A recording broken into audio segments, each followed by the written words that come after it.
கர்த்தராகிய இயேசு கிறிஸ்துவின் பரிசுத்த நாமத்திற்கு மகிமையுண்டாவதாக. ஆவிக்குரிய எழுப்புதல் கூட்டங்கள் 3 நாட்களாக நியமிக்கப்பட்டிருக்கிறது. இன்று 2வது நாளாக ஆண்டவருடைய சமூகத்தில் வந்திருக்கிறோம். நம்முடைய ஆத்மாவிலே ஒரு எழுப்புதலை நாம் பெற்றுக்கொள்வதற்காக இந்த கூட்டம் வைக்கப்படுகிறது. ஆகையால் தேவ பிள்ளைகள், இதன் மூலமாக நீங்கள் ஒரு எழுப்புதலை உங்கள் இருதயங்களிலே பெற்றுக்கொள்ள தேவன் கிருபை செய்வாராக. இன்றைக்கு நவீன பெந்தெகோஸ்தை எழுப்புதல் என்ற தலைப்பில் இந்த செய்தியை கேட்கப் போகிறோம். நேற்று ஆதி பெந்தெகோஸ்தை எழுப்புதல் என்று அப்போஸ்தலருடைய காலத்தில் நடந்த எழுப்புதலை குறித்து பார்த்தோம். இப்பொழுது சபைகள் எல்லாமே அது பாரம்பரியமாக ஸ்தாபனமாகி போனதுனால மரித்த நிலையில் இருந்தது. ஆகையால் மறுபடியும் ஒரு எழுப்புதலை கொண்டு வருவதற்காக தேவன் கொடுத்த அந்த வாக்குத்தத்த வசனங்கள் தான் இப்பொழுது நாம் வாசிக்க போகிறோம். யோவேல் தீர்க்கதரிசியின் புஸ்தகம் 2ஆம் அதிகாரம் 23 வசனம் முதல் 25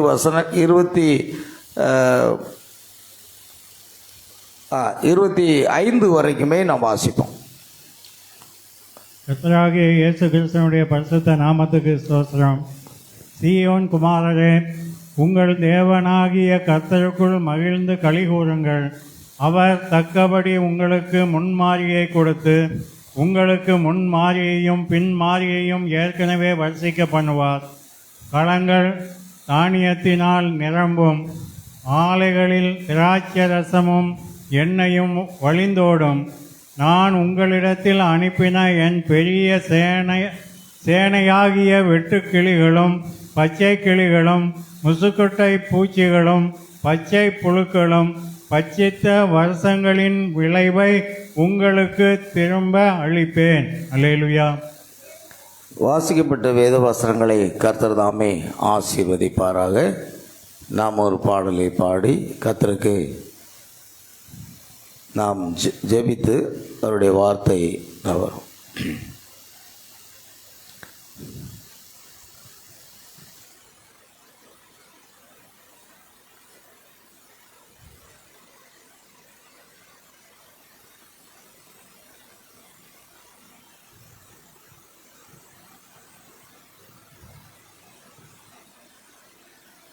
Praise the Lord Jesus.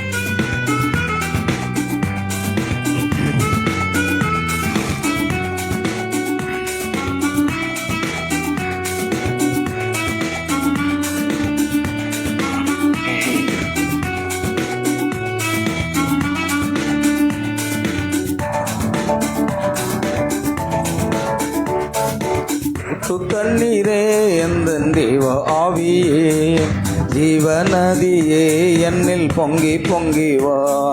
ஒட்டு தண்ணீரே எந்தன் தேவ ஆவியே, ஜீவநதியே என்னில் பொங்கி பொங்கி வா. ஆசீர்வாதியோம் என்னே சகத்தரே, ஆவியின் வரங்களினால் என்னை நிரப்போம். ஆசீர்வாதியோம் என்னே சகத்தரே, ஆவியின் வரங்களினால் என்னை நிரப்பும்.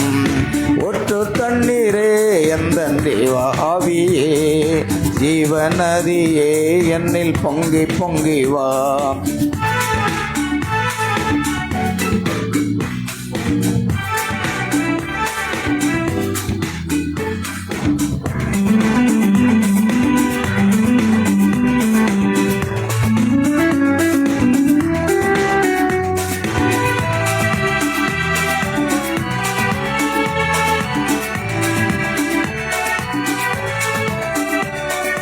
கண்மலையை பிளந்து வண்ணாந்தரத்திலே கர்த்தாவே உம் ஜனங்களின் தாகம் தீர்த்தீரே. கண்மலையை பிளந்து வண்ணாந்தரத்திலே கர்த்தாவே உம் ஜனங்களின் தாகம் தீர்த்தீரே. பள்ளத்தாக்கிலோ மலைகளிலோ தண்ணீர் பாயும் தேசத்தை நீர் வாக்களித்தீரே. பள்ளத்தாக்கிலோ மலைகளிலோ தண்ணீர் பாயும் தேசத்தை நீர் வாக்களித்தீரே. ஒற்று தண்ணீரே எந்த தேவாவியே, ஜீவநதியே என்னில் பொங்கி பொங்கி வா. ஒற்று தண்ணீரே எந்த தேவாவியே, ஜீவநதியே என்னில் பொங்கி பொங்கி வா.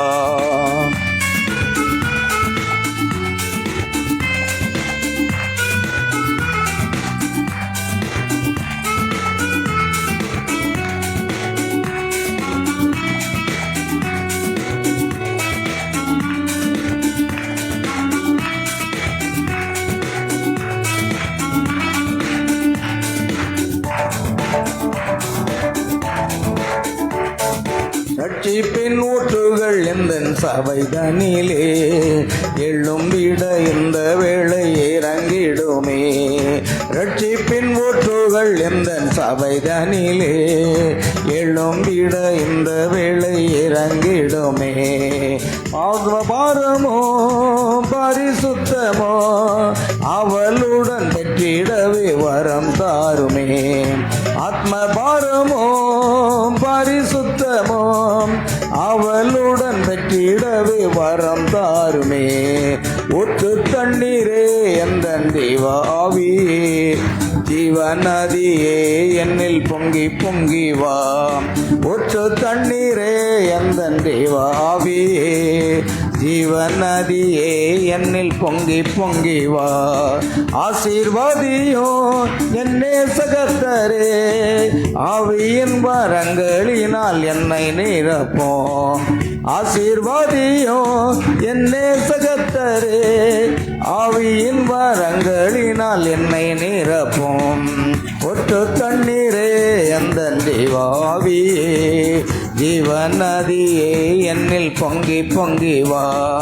ஒற்று தண்ணீரே எந்த தேவாவியே, ஜீவநதியே என்னில் பொங்கி பொங்கி வா.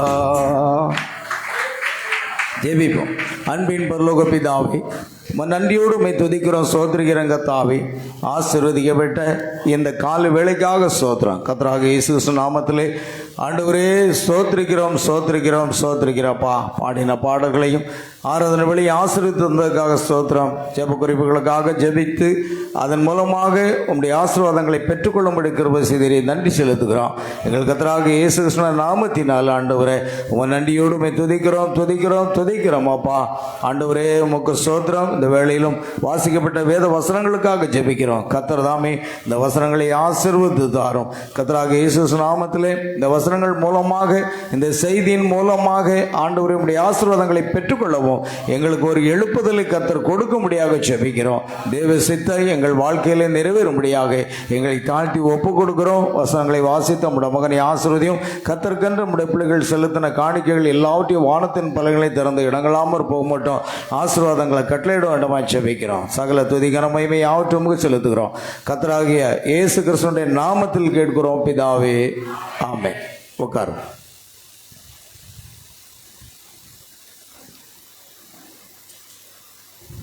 பிரைஸ் லார்ட், அல்லேலூயா. கர்த்தருக்கு மகிமை. நவீன பெந்தெகோஸ்தே எழுப்புதல், நியூ பெண்டெகோஸ்டல் ரிவைவல். நாம் அதை குறித்து சற்று பார்க்கலாம். இது எங்கு ஏற்பட்டது? ஆமென். ரெண்டு எழுப்புதல், மகத்தான எழுப்புதல் அமெரிக்காவில் தான் ஏற்பட்டது. ஆமென். அமெரிக்காவே பாவம் எங்கு பெருகிற்றோ அங்கே கிருபை பெருகிற்று.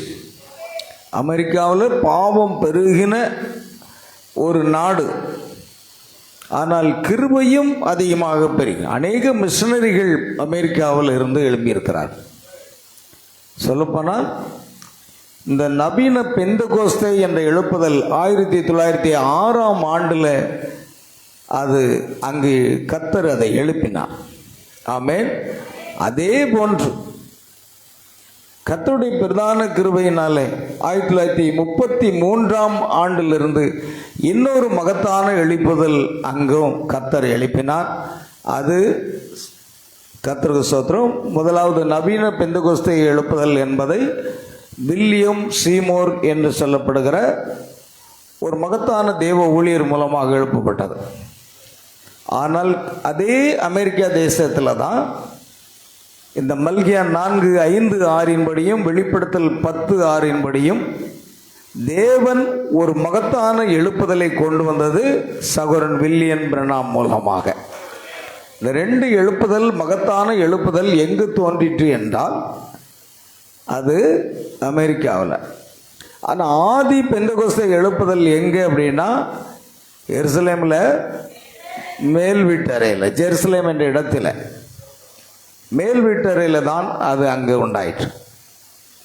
ஆகியால் இந்த உலகம் முழுவதும் அசைத்த இந்த எழுப்புதலை பற்றி தான் நாம் பார்த்து கொண்டிருக்கிறோம். அல்லேலூயா. கர்த்தருக்கு மகிமை உண்டாகட்டும். பார்க்கலாம். வில்லியம் ஜே சீமோர் இவருடைய வாழ்க்கை, இவர்தான் அந்த தேவ மனிதர்.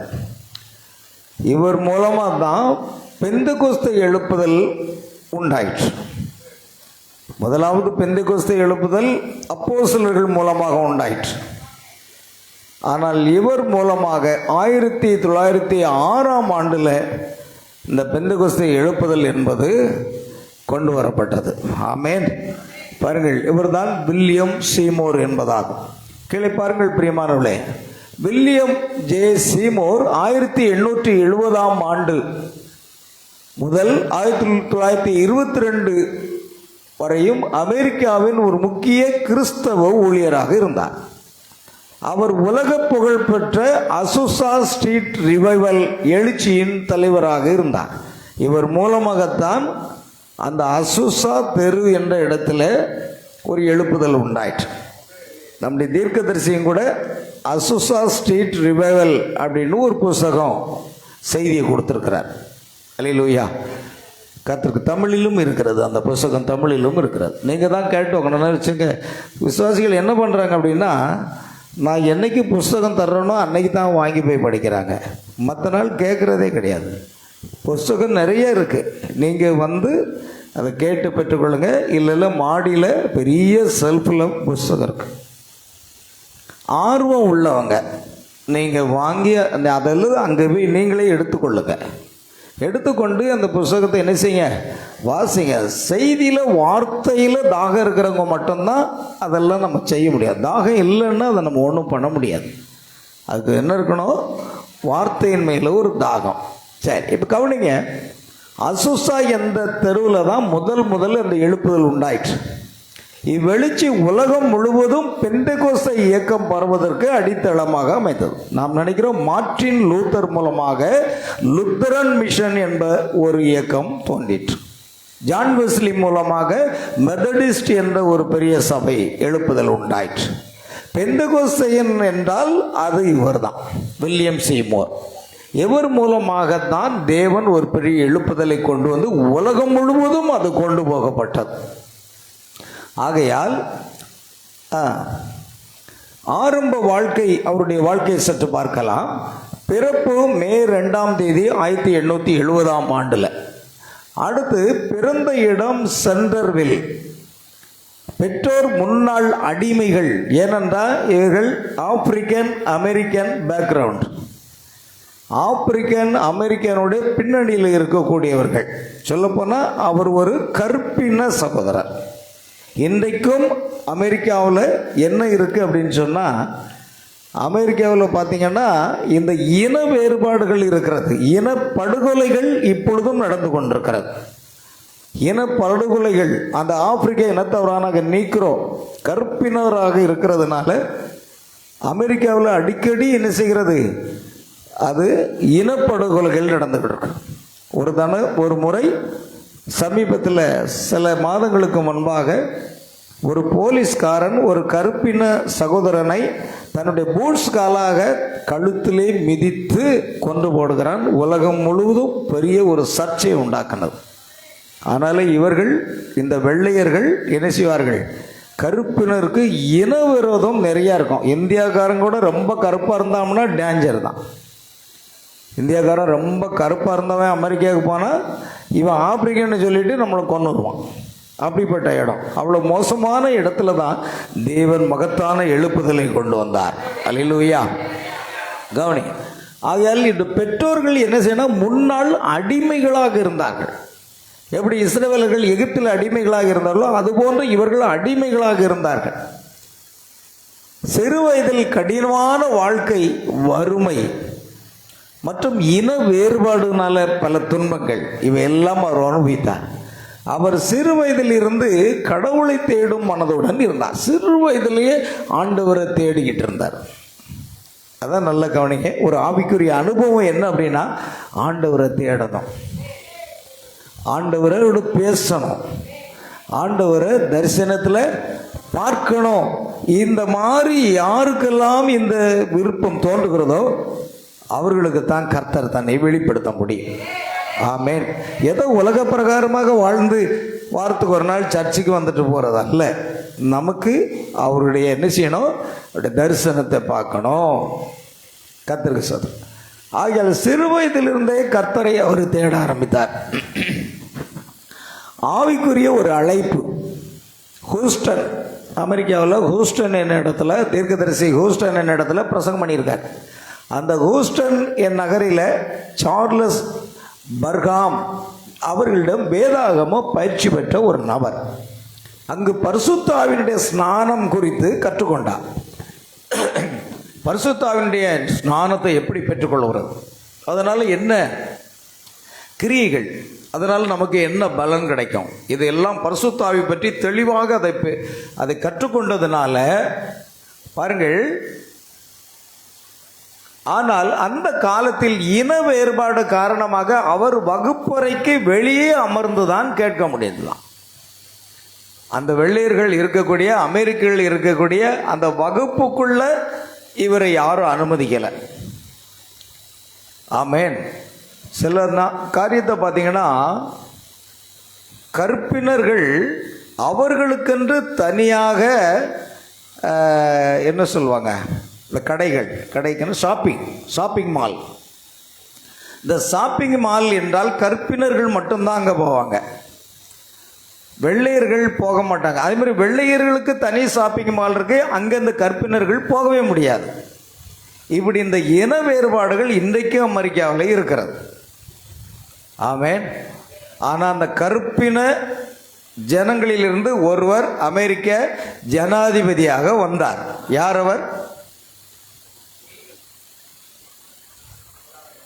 ஆபிரகாம் லிங்கன், ஒரு மகத்தான தேவ மனிதன். இப்போ சமீபத்தில் பராக் ஒபாமா,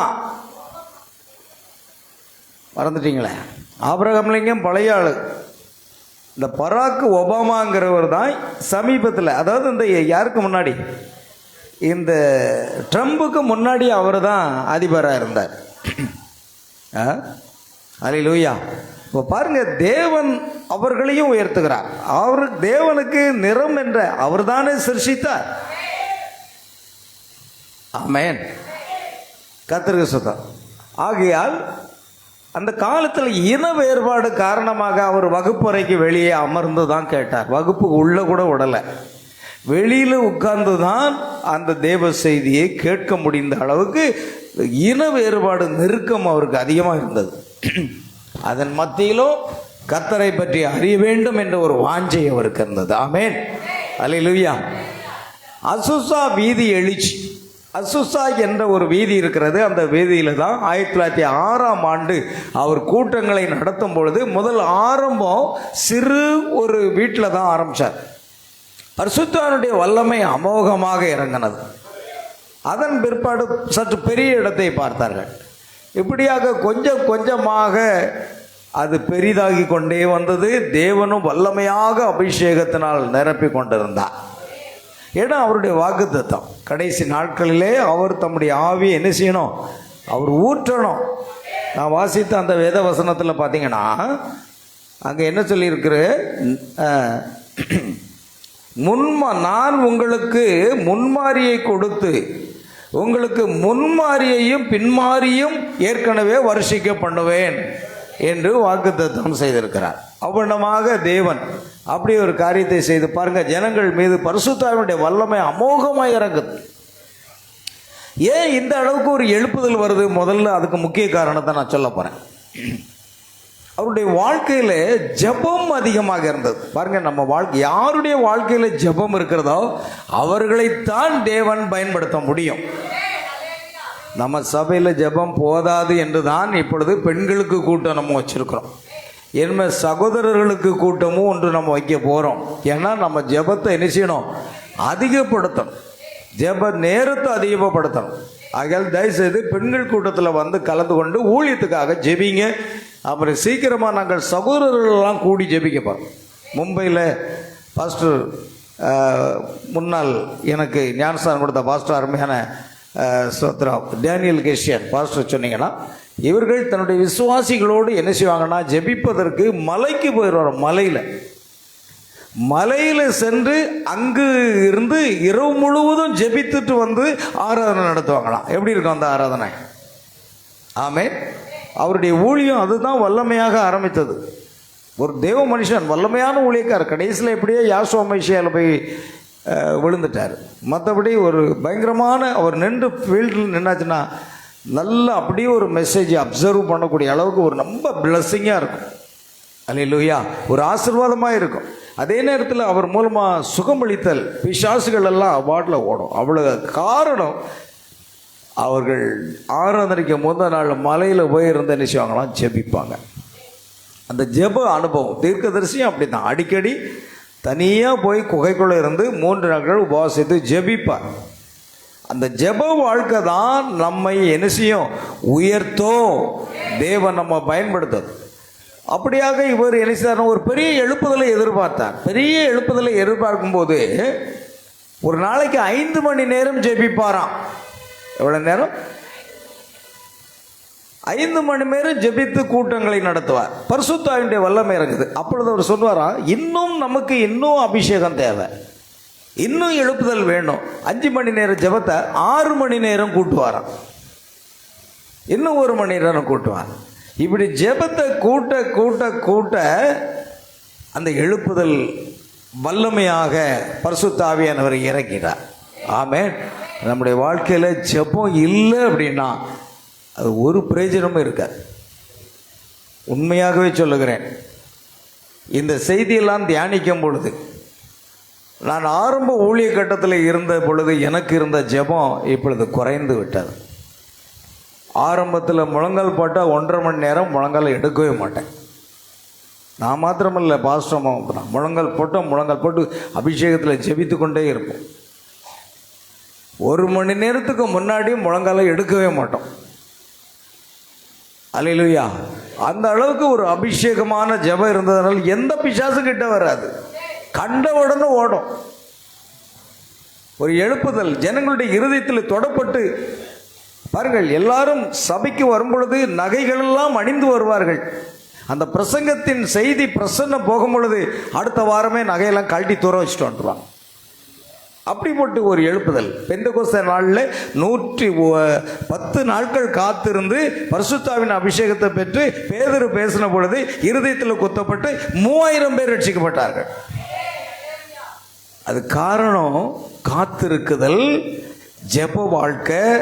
இது நம்ம வாழ்க்கையில் இருந்தால் அது உங்களை கர்த்தர் இன்னும் பயன்படுத்துறதுக்கு வாய்ப்பாக இருக்கும். ஜெபமே இல்லை, காலையில் ஒரு 5 நிமிஷம் ஜெபம், ராத்திரி படுக்கும்போது ஒரு ஜெபம், இது ஒரு பிரயோஜனம் இல்லை. அப்படின்னா ஜெப வாழ்க்கை மணிக்கணக்கில் மறைந்த டிஜிஎஸ் தினகரன் ஐயா அடிக்கடி அவருடைய செய்தியில் சொல்வார், நான் ஒரு நாளைக்கு ஒரு மீட்டிங் இருக்குன்னா 8 மணி நேரம் ஜெபிப்பேங்கிறார். எத்தனை மணி நேரம் ஜெபிப்பாரா? 8 மணி நேரம் தேவ சமூகத்தில் இருந்து ஜெபித்து அந்த பிரசன்னத்தோடு தான் அவர் பிரசங்க பீடத்தில் வந்து ஒன்றும் பெரிய பிரசங்கம் கிடையாது. இப்போ உள்ள பிரசங்க மாதிரிலாம் இங்கேருந்து மேடையில் அங்கே ஓடுறதோ அதுதான் எழுப்புதல் நினைக்காங்க. எழுப்புதல்னா அதுதான் எழுப்புதலா? இல்லை. டிஜே தினகரன் 8 மணி நேரம் ஜெபிப்பாராம் ஒரு கூட்டத்துக்கு ஆயத்தமாக. அவர் வந்து நிற்கும்போது ஒரே ஒரு பாட்டு தான் பாடுவார். உள்ளம் உருகி கனியாதா உணர்வு தூய்மை அடையாதா. அப்படி ஒரு பிரசன்னத்தோடு ஒரு பாட்டை எடுத்து விட்டார்னா ஜனங்கள் போகிற கண்ணீர் வடிக்க ஆரம்பிச்சிடும். ஜனங்களுக்கு மத்தியில் பரிசுத்த ஆவியுடைய வல்லமை அப்படியே இறங்கும். காரணம் என்ன? வேறு பெரிய பிரசங்கம் இல்லை. இன்னைக்கு நிறைய ஊழியக்காரன் நான் பார்க்குறேன். பார்த்தீங்களா, அவங்கள வீடியோ பார்க்குறேன். எழுப்புதல் அப்படின்னா சும்மா அப்படின்னா சும்மா துள்ளுறது தான். பாட்டை போட்டுக்கிட்டு டங்கு டிங்குன்னு ஆடுறான். இது எழுப்புதலா? இது வேறொரு ஆவி. ஆமே, இது வேறொரு ஆவி. இது உண்மையான எழுப்புதலே கிடையாது. இன்னைக்கு எல்லாம் அதுதான். கீபோர்டை போட்டுக்கிட்டு அதை போட்டு டங்கு டிங்குன்னு ஒரே ஆட்டம் தான். அது எழுப்புதலே கிடையாது பிரியமானவர்களே. ஆமென். ஜீசஸ் தினகரன் ஐயா அப்படி தான் ஊழியம் செய்தார். அவருடைய பேத்தி அன்னைக்கு திடீர்னு பார்த்தேன். அவருடைய பேத்தி ஒரு பார்த்தா மைக்கை பிடிச்சிக்கிட்டு மேடையில் ஆடுற ஆட்டத்தை பார்த்தீங்கன்னா தினகரன் அப்படியே ஆடினார். உனக்கு அதையே கற்றுக் கொடுத்தாரு, உடனே க்ளோஸ் பண்ணிட்டாத. அதுவல்ல எழுப்புதல். உண்மையான தெய்வீக பிரசனம். ஸ்தேவான் தேவ சமூகத்திலே காத்திருந்து வெளியே வரும்போது அவனுடைய முகம் தேவதூதன் முகம் போல இருக்க கண்டார்கள். மோசே 40 நாட்கள் தேவனுடைய சமூகத்திலிருந்து இறங்கி வந்தார். ஜனங்கள் மோசேனுடைய முகத்தை பார்க்க பயந்தார்கள். காரணம் ஜெப வாழ்க்கை. தேவனோடு தனித்திருக்க வேண்டும். எனக்கு குறைஞ்சிச்சுங்க. நான் அதை உணர்றேன். நீங்க உணர்றீங்களா? ஒரு நாளைக்கு எத்தனை மணி நேரம் நீங்கள் ஜெபிக்கிறீங்க? தேவசமத்தில் எத்தனை மணி நேரம் காத்துருக்கீங்க? அது இல்லாமல் நீங்கள் என்ன பாட்டு பண்ணாலும் சரி, என்ன பிரசங்கம் பண்ணாலும் சரி, ஜனங்களுக்கு உணர்வு வரவே வராது. அல்லேலூயா. ஆகையால் இன்றைக்கு கர்த்தருடைய ஆவியானவர் எங்களுக்கு உணர்த்துகிற காரியம் என்னவென்றா, சபையை ஜெபத்தில் கொண்டு போக வேண்டும் என்று. சபையில் ஜெபம் அதிகரிக்கப்பட வேண்டும். நானும் ஜெபத்தில் தரித்திருக்க வேண்டும் என்று ஆவியானவரால் ஏவப்படுகிறேன். பிரியமர்களே, அப்படி செய்து பாருங்க. தீர்க்கதரிசி பிரணாம் சொல்றாரு, அவருடைய அபிஷேகமான ஜெபம் காடுகளில் போய் தேவனோட தரித்திருக்கிறது, குகையில் போய் தனித்திருக்கிறது. இப்போ சொல்றாரு, உலகிலேயே தலை சிறந்த சபையாக இந்த பிரணாம் கூடாரம் காணப்படுகிறதுங்க. உலகிலேயே தலை சிறந்த ஒரு சபைன்னு சொல்றார். நான் உலகமெங்கும் 7 முறை சென்றிருக்கிறேன். ஆனால் இந்த பிரணாம் கூடத்தில் பரிசுத்த ஆவியானவர் அசைவாடுவதை போல நான் எங்குமே காணல அப்படிங்கிறார். அப்படின்னா அந்த சபையும் அந்த விசுவாசிகளோட ஜெபம் தான் காரணம். ஆமென். அப்படிப்பட்ட ஒரு ஜெபம் 10 நிமிஷம், அரை மணி நேரம் போதாது. மணிக்கணக்காக தேவ சமூகத்தில் நம்ம காத்திருந்து ஜெபிக்க வேண்டும்.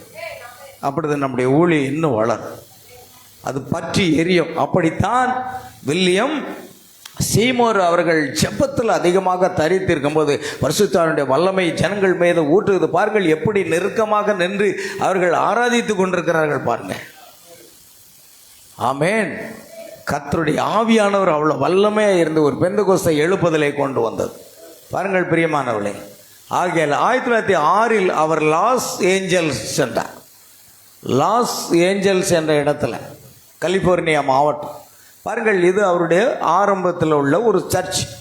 அது என்ன பண்ணிருக்கு? Apostle faith gospel mission. Apostle faith gospel mission. ஆமென்.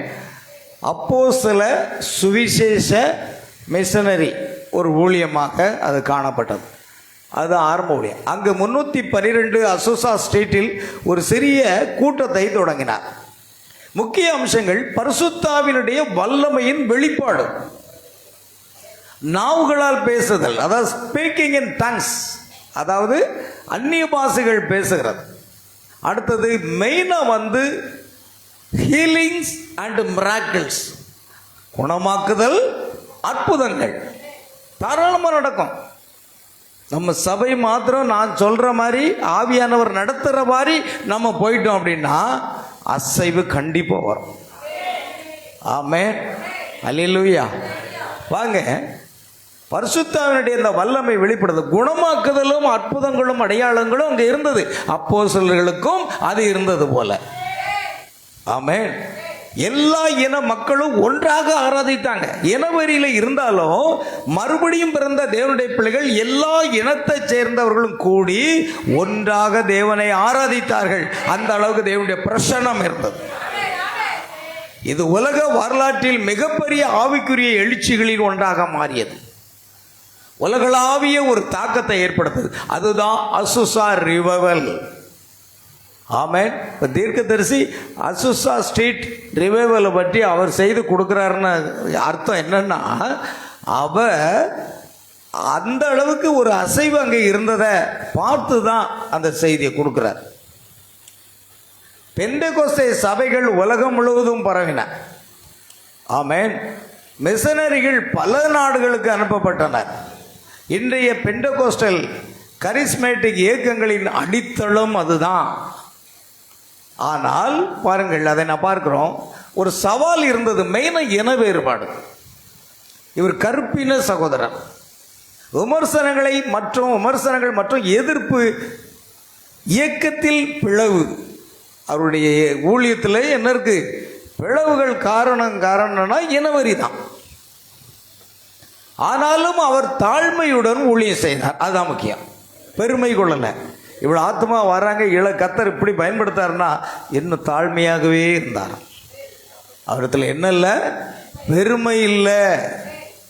அவர் இறப்பு செப்டம்பர் 28, 1922. இடம் லாஸ் ஏஞ்சல்ஸ். முக்கிய சிறப்புகள் என்ன? தாழ்மை மற்றும் ஜெப வாழ்க்கை. ஆமென். நமக்கு என்னது முக்கியங்க? தாழ்மை. நாம் எவ்வளவு தாழ்மையாக இருக்க முடியுமோ, ஒருவரை ஒருவர் கனப்படுத்துகிறதில் முந்திக் கொள்ளுங்கள்னு பைபிள் சொல்ற மாதிரி. ஆமென். ஒருத்தர் பார்த்து மூஞ்சை தூக்குறதும் முகத்தை சொலிக்கிறதும் கசப்புகளை வைத்தால் தேவன் ஒரு நாளும் நம்ம டச் பண்ணவே மாட்டார். நமக்கு தாழ்மை வரணும். கனம் பண்ணுவதில் ஒருவருக்கு ஒரு என்ன செய்யணும்? முந்திக் கொள்ளணும். எவ்வளவு தாழ்மையான ஜீவியை செய்கிறோமோ, சகோதரன் பிரணாமோ தாழ்மையாயிருங்கள், மற்றதை தேவன் பார்த்து கொள்வார் என்று சொல்கிறார். அதனால தான் அவர் ஒரு தாழ்மையை பற்றி ஒரு செய்தியை கொடுத்துருக்காரு. சரியா ஞாபகம் இல்லை, மனத்தாழ்மைன்னு நினைக்கிறேன். ஒரு தாழ்மை என்று சொல்லியே ஒரு செய்தியை பிரசவம் பண்ணியிருக்கார். ஏன்னா மிக முக்கியம் தாழ்மை. அடுத்து என்னதுங்க? ஜெப வாழ்க்கை. யாருடைய வாழ்க்கையில ஜெப வாழ்க்கை இருக்கிறதோ அவங்களுக்கு தான் கர்த்தர் பயன்படுத்த முடியும். அவர்களை தான் பரிசுத்த ஆவியானவர் அபிஷேகம் முடியும். ஆமென். பாருங்கள், அது எல்லாமே அவரிடத்துல இருந்தது. அடுத்தது பரிசுத்த ஆவியினுடைய வல்லமைக்கு முக்கியத்துவம் கொடுத்தார். அதுதான் காரியம். பெந்தெகோஸ்தே நாளில் அப்போஸ்தலர்கள் பரிசுத்த ஆவியினுடைய வல்லமைக்கு முக்கியத்துவம் கொடுத்தது போல இந்த வில்லியம் சீமோர் அவர்களும் பரிசுத்த ஆவியினுடைய வல்லமைக்கு அதிகமாக முக்கியம் கொடுத்தார். அடுத்தது இன சமத்துவத்தை ஊக்கித்தார். இன வேறுபாடு இல்லாமல் சமத்துவமாக இருக்க வேண்டும், ஏனென்றால் நாம் எல்லோரும் தேவனுடைய பிள்ளைகள் என்பதை ஊக்குவித்தார். உலக பெண்டெகோஸ்டல் இயக்கத்தின் தந்தை என அவர் அழைக்கப்படுகிறார். முதலாக ஆதி பெந்தெகோஸ்தே சபையில் தந்தையாக அழைக்கப்படுகிறவர் யார் அப்படின்னா பரிசுத்த பேதுரு. அவர்தான் முதலாவது பிரசங்கம் பண்றார். அவர்தான் அதற்கு ஒரு தந்தையா இருக்கிறார். அதனால தான் இயேசு சொன்னார், இந்த கல்லின் மேல் என் சபை கட்டுவேன்னு சொன்னார். பேதுருவாகிய கல்லல்ல, வெளிப்பாடாகிய அந்த கல்லின் மேல். ஆனால் கத்தோலிக்கர்கள் என்ன செய்தார்கள்? அது சபை யார் மேலே கட்டப்பட்டது? பேதுருவின் மேலே கட்டப்பட்டது என்று சொல்லி அவர்கள் வாடிகன் நகரில் செயின்ட் பீட்டர்ஸ் சர்ச் அப்படின்ட்டு புனித பேதுரு ஆலயம் அப்படின்னு பேர் வச்சு அவங்க கட்டியிருக்காங்க. ஏன்னா சர்ச்சு அங்கே தான் கட்டப்பட்டதான், பேதுரு மேலே கட்டப்பட்டதான். பேதுரு அல்ல, அது எது? நீர் ஜீவனுள்ள தேவனுடைய குமாரனாகிய கிறிஸ்து என்ற வெளிப்பாட்டின் மேல் அது கட்டப்பட்டது. ஆமென். அதனால பெந்தெகோஸ்தல் இயக்கத்தின் தந்தை என அவர் அழைக்கப்படுகிறார். இவர் மூலமாக தான் இன்றைக்கு இருக்கிற பெந்தெகோஸ்தே வந்தது. சில பேர் சொல்லுவாங்க, பாருங்கள், சில நேரம் நம்ம சில மேட்ரிமோனி காரியத்தெலாம் பார்த்தீங்கன்னா சில பெண்கள் போட்டிருப்பாங்க பெண்டகோஸ்டல்னு போட்டிருப்பாங்க. இப்போ பெண்டகோஸ்டல்னு போட்டிருக்கேன், அப்போ என்ன அப்படின்னு கொஞ்சம் நோண்டி பார்த்தா காதில் மூக்கில் எல்லாத்துலேயும் தொக்குது.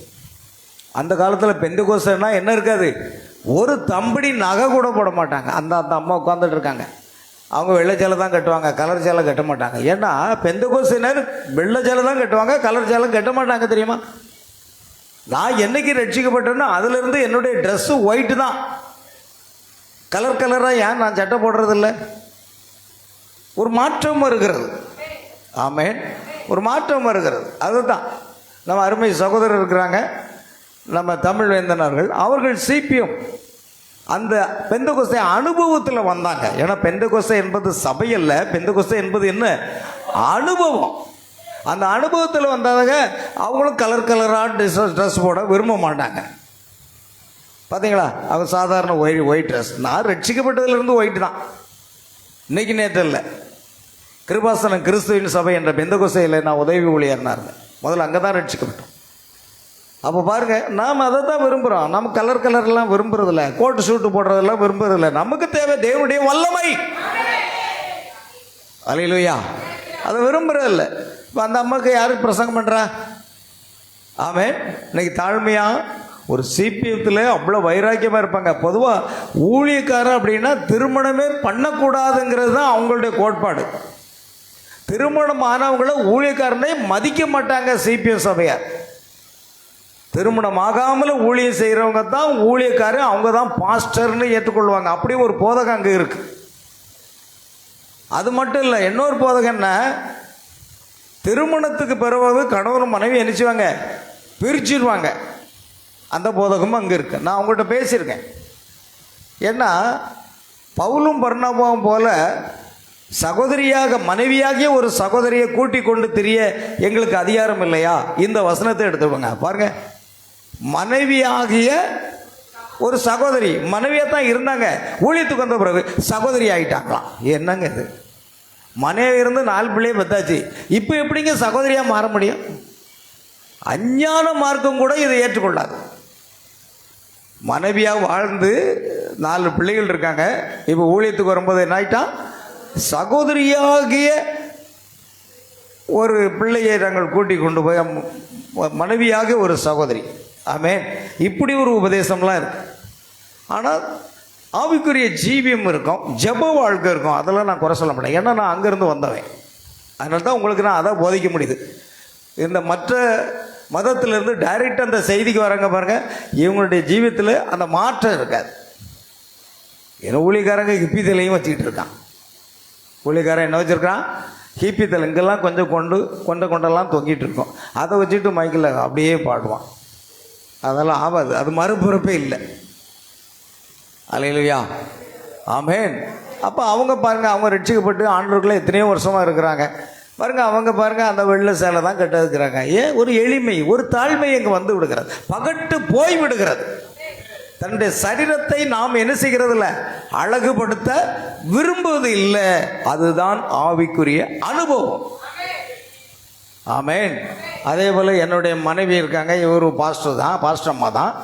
இவங்க கொஞ்சம் அப்படி இப்படி எல்லாம் கட்டிக்கிடுவாங்க, வெள்ளையும் கட்டிக்கிடுவாங்க, சொல்லையும் கட்டிக்கிடுவாங்க, எல்லாம் போவாங்க. ஆனால் என் மனைவியினுடைய தங்கை இருக்காளே, ரட்சிக்கப்பட்டு ஊழியத்துக்கு வந்ததுலேருந்து கிச்சனில் வேலை பார்த்தாலும் சரி, சமையல் அறையில் வேலை பார்த்தாலும் சரி, எல்லாமே ஒயிட் அண்ட் ஒயிட் தான். வெள்ளை சேலை மட்டும்தான் கட்டுவாங்க, வேறு எந்த கலர் ட்ரெஸ்ஸும் போடுறதில்ல. அது ஒரு பெரிய மாற்றம் தான். ஆமென். நானும் அதான் நினைக்கிறேன். இந்த பாஸ்டர் அம்மாவும் ஒயிட் அண்ட் ஒயிட்டில் தான் நான் வரணும்னு நான் விரும்புகிறேன். ஏன்னா நான் வந்திருக்கோம்ல, அவங்களும் அப்படி தானே வரணும். இந்த பாவி மக்கள் கலர் கலராக எடுத்து கொடுத்துட்றாங்க. மன்னிக்கும், பாவி மக்கள் இல்லை, விசுவாசிகள். அவங்க எடுத்து கொடுங்க. நான் என்னைக்கு போய் கடையில் போய் துணி எடுத்து கொடுக்க? அல்லேலூயா. இவங்க தான் கலர் கலராக எடுத்து கொடுக்கறதுனால அவங்க அப்படி போயிட்டாங்க. ஆனால் ஊழியக்காரங்க அப்படின்னா ஒயிட் அண்ட் ஒயிட்டில் தான் இருக்கணும். அதுதான் சரியான ஒரு காரியம். இங்கே நிறைய பேர் மாற்றத்தில் வந்திருக்கீங்க, நிறைய பேர் ஒயிட்டுக்கு மாறி இருக்கீங்க. ஆமென். சரி, கவனிங்க. உலக பெண்டகோஸ்டல் இயக்கத்தின் தந்தை என அழைக்கப்படக்கூடிய அளவில் அடுத்து வில்லியம் ஹேரி, அடுத்தது ஒரு ஊழியக்காரர், மிஷனரி ஊழியத்தை பார்க்குறோம். அவர் பேர் வில்லியம் கேரி. இந்த வில்லியம் கொஞ்சம் கிளறியா வேகமா, வில்லியம் கேரி என்பவருடைய வாழ்க்கை வரலாறு பார்த்தீங்கன்னா இவர் தாங்க இந்த வில்லியம் கேரி. இவர் ஒரு பெரிய மிஷனரி, தேவன் வல்லமையாக பயன்படுத்தின மனிதர்கள். இவருடைய வாழ்க்கை எப்படி இருந்தது? அப்போ தேவன் நம்மையும் பயன்படுத்தணும்னா நாம் அந்த வாழ்க்கையை பின்பற்றணும் இல்லையா? ஆமென். இவர் தான் வில்லியம் கேரி. இவர் சொல்லப்போனால் இவருடைய வரலாறு எடுத்து பார்த்தீங்கன்னா, இந்த வில்லியம் கேரி செருப்பு தைக்கக்கூடிய ஒரு குடும்பத்திலிருந்து ஆண்டவர் எடுத்துக்கொண்டார். ரொம்ப தாழ்மையான ஒரு காரியம். அடிப்படை தகவல், முழு பெயர் வில்லியம் கேரி, பிறப்பு ஆகஸ்ட் 17, 1761, பாலர்ஸ்பரி, இறப்பு ஜூன் 9, 1834, சிராம்பூர் என்ற இடத்துல. பார்த்தீங்களா? தேசியம் அவருடைய சொந்த நாடு இங்கிலாந்து. இங்கிலாந்திலிருந்து தான் ஜான் வெஸ்லியை தேவன் பயன்படுத்தினார். அந்த ஒரு சபையின் தூதனாக பயன்படுத்தினது அவர் தான். அழைப்பு நவீன மிஷன் இயக்கத்தின் தந்தை. பார்த்தீங்க, இவங்க மூலமாகவே ஒரு மிஷனரி ஊழியம் ஆரம்பமாகுதுங்க. ஆமே. நவீன ஃபாதர் ஆஃப் மாடர்ன் மிஷன்ஸ். இந்தியாவில் அவரது சேவை. வில்லியம் கேரி 1793 இந்தியா வந்தார். இங்கிலாந்திலிருந்து சுவிசேஷத்தை அறிவிக்கிறதுக்கு மிஷனரியாக இந்தியாவுக்கு வந்த அந்த காலகட்டம் தான் 1793 இந்தியா வந்திருக்கிறார். அவர் முதலில் கல்கத்தா அருகில் சேவை செய்தார். பின்னர் சிராம்பூர் நகரத்தில் தங்கி மிகப்பெரிய மிஷன் பணிகளை செய்தார். முக்கிய பணிகள் வேதாகமும் மொழிபெயர்ப்பு. பார்த்தீங்களா, நம்முடைய தமிழ் மொழியை மட்டும்தான் ஜனங்கள் படிக்கணும்னு சொல்லாமல் எல்லா மொழி பேசக்கூடியவர்களுக்கு மொழிபெயர்க்கக்கூடிய ஒரு தாகம், அது யார் செய்ய முடியும்? அதற்குன்னு ஒரு அழைப்பு. அதனால் பல மொழிகளில் அவர் வேதாகமத்தை மொழிபெயர்த்து அந்தந்த மொழி பேசக்கூடிய ஜனங்களுக்கு அவர் கொடுக்குறார். அவர் பைபிளை 40க்கும் மேற்பட்ட மொழிகளில் மொழிபெயர்க்க உதவினார். எத்தனை மொழி? 40க்கும் மேற்பட்ட மொழிகளில் பைபிளை மொழிபெயர்க்கிறதுக்கு மிகுந்த பிரயாசப்பட்டு உதவி இருக்கிறார். பாருங்கள் பாருங்கள், தேவன் எப்படிப்பட்டவர்களை பயன்படுத்துகிறாருங்கிறத மட்டும் நீங்கள் கவனிங்க. அடுத்தது பங்காளி, தமிழ், சமஸ்கிருதம் முதலியவை. இதில் எல்லாம் பைபிள் அவர் மொழிபெயர்த்திருக்கார். சமஸ்கிருதத்திலையும் மொழிபெயர்த்திருக்கார். அச்சகம் நிறுவுதல். அடுத்தது புஸ்தகம் அச்சடிக்கக்கூடியதை நிறுவி இருக்கிறார். இந்தியாவில் முதல் முக்கியமான கிறிஸ்தவ அச்சகத்தை தொடங்கினார். அதுக்கு பிற்காலத்தில் வந்த சீகன் பால்க் என்பவர் அதே போல அச்சகத்தை என்ன செய்தார்? தரங்கம்பாடி என்ற இடத்துல, தஞ்சாவூர் மாவட்டத்து பக்கத்தில் தரங்கம்பாடி என்ற இடத்துல அந்த அச்சகத்தை நிறுவினார். நாங்கள் போன தடவை போயிருக்கும்போது, காரைக்கால் போயிருக்கும்போது விசுவாசிகள் எல்லாம் கூட்டிகிட்டு போய் அந்த முதலாக அந்த அச்சு எப்படி அச்சடிக்கப்படுகிறது, அதனுடைய அந்த மிஷின் எல்லாமே ஒரு சகோதரி எங்களுக்கு விலைக்கு கொடுத்தாங்க. நாங்கள் முதலாக பார்த்தேன். பாருங்கள், அப்போ இவர்கள் சுவிசேஷம் அறிவிக்கிறது மட்டும் இல்லை, இவர்கள் என்ன செய்கிறாங்கன்னா இந்த செய்தியை, இந்த பைபிளை தமிழில் மொழிபெயர்த்து தமிழ் ஜனங்களுக்கு கொடுக்கணும். அவன் எவ்வளோ பெரிய தாகம் பார்த்தீங்களா? இன்னைக்கு ஊழியம் எங்கே போயிட்டுருக்கு? யூடியூப் இல்லைன்னா இவங்க ஊழியம் கிடையாது. யூடியூப் இல்லைன்னா என்ன கிடையாது? யாருக்குமே ஊழியம் கிடையாது. ஏன்னா இவங்க எங்கே போய் பிரசங்கம் பண்ண எதுவுமே நடக்கலை. அப்படித்தான் இன்னைக்கு போய்கிட்டு இருக்குது. ஊழியங்கிறது முற்றிலும் அது வேறுபாடாக போய்கொண்டிருக்கிறது. ஆகையால் இந்தியாவில் முதல் முக்கியமான கிறிஸ்தவ அச்சகத்தை தொடங்கினது இவர் தான். கல்லூரி நிறுவுதல். அந்த கல்லூரியின் மூலமாக, ஏன்னா வெள்ளைக்காரருடைய காலத்தில் பள்ளிக்கூடங்களையும் கல்லூரிகளையும் இதையெல்லாம் நம்ம இந்தியாவில் கொண்டு வந்தாங்க, ஆங்கிலேயருடைய ஆட்சி காலத்தில். ஆனால் அந்த காலத்தில் இந்தியாவில் என்ன இருந்ததுன்னா, ஆங்கிலேயர் காலத்தில் மதவாதிகள் என்ன செய்கிறாங்கன்னா, இந்த குறிப்பிட்ட இன ஜனங்களுக்கு கல்வறிவே கொடுக்கக்கூடாது என்பதில் உறுதியாக இருந்தாங்க. இன்றைக்கி அதை தான் உண்மையை நிறைய பேருக்கு தெரியாது. ஏன்னா அவன் சொல்கிறான், நாம் சொல்கிறோம் தேவன் தம்முடைய சாயலாக மனுஷனை சிருஷ்டித்தாங்க. அவன் என்ன சொல்கிறான், அந்த பரமசன்ட்டு இல்லை எதையும் ஒன்று சொல்கிறான். சொல்லிவிட்டு அவன் சூத்திரன், இவன் சத்திரியன், அவன் பார்ப்பனன் அப்படின்னு 4 பிரிவான். தொடையிலிருந்து பிறந்தானா ஒருத்தன் இடுப்பிலிருந்து பிறந்தானா, ஒருத்தன் தலையிலிருந்து பிறந்தானா அப்படின்னு ஒரு கதையெல்லாம் கட்டி விடுறாங்க. நடக்குமா? அன்னைக்கு பிறந்தானோ இன்னைக்கு எங்கே போனா? அன்னைக்கு ஆப்பிள் பழத்தை சாப்பிட்டா பாவம், இன்னைக்கு ஆப்பிள் பழத்தை சாப்பிட்டா எனர்ஜி. ஆமே. அப்போ இன்னைக்கு ஆப்பிள் பழம் சாப்பிட்டா பாவம் வரணும்ல, ஏன் வரல? இதுதான் இந்த சாவங்களுடைய உபதேசம். அதே போல தான் அவனும் சொல்கிறான். அதனால் பொதுவாக தமிழர்களுக்கு மாத்திரமல்ல, அந்த தாழ்ந்த அந்த வகுப்பினருக்கு கல்வியே கொடுக்கக்கூடாதுன்னு சொன்னவன் தான் அவன். கல்வி படிக்க போகக்கூடாது அப்படி தடை பண்ணிகிட்டு இருக்கான். இன்றைக்கி வட மாநிலங்கள் ஏன் கல்வி இல்லை? தமிழ்நாட்டில் கல்வி உயர்ந்த அளவுக்கு வட மாநிலங்களில் கிடையாது. அதனால தான் மூட நம்பிக்கை அங்கே அதிகமாக இருக்குது. தமிழ்நாட்டில் கல்வியை பற்றி மத்திய அரசனுடைய ரிசர்ச் சென்டரே சொல்கிறாங்க, கல்வித்தரம் தமிழ்நாட்டில் உயர்ந்து இருக்கிறதுன்னு சொல்கிறாங்க. ஏன்னா கல்விக்கு இங்கே முக்கியத்துவம் கொடுக்கணும். ஏன்னா நிறைய மிஷனரிகள் இங்கே வந்திருக்காங்க. அதனால் கல்வி என்பது எல்லாருக்கும் கொடுக்கப்பட வேண்டும் என்று வெள்ளைக்காரர்கள் என்ன செய்தாங்க? ஆங்கிலேயர் பள்ளிக்கூடத்தையும் கல்லூரிகளையும் நிறுவி எல்லாருக்கும் இலவச கல்வி கொடுத்தான். இன்றைக்கு கல்வி வியாபாரம், மருத்துவம் வியாபாரம், எதை எடுத்தாலும் வியாபாரம் தாங்க.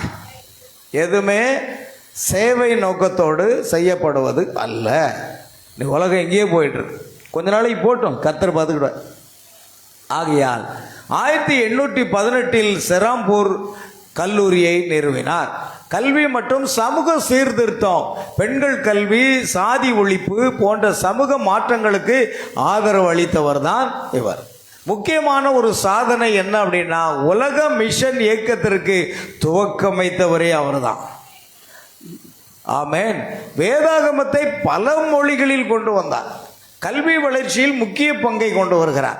இந்திய அச்சக வரலாற்றில் முன்னோடியாக இருக்கிறார். பிரபலமான வாசகம் பாருங்கள், அது அங்கே இருக்குது. Expect great things from God. தேவனிடமிருந்து பெரிய காரியங்களை எதிர்பாருங்கள்.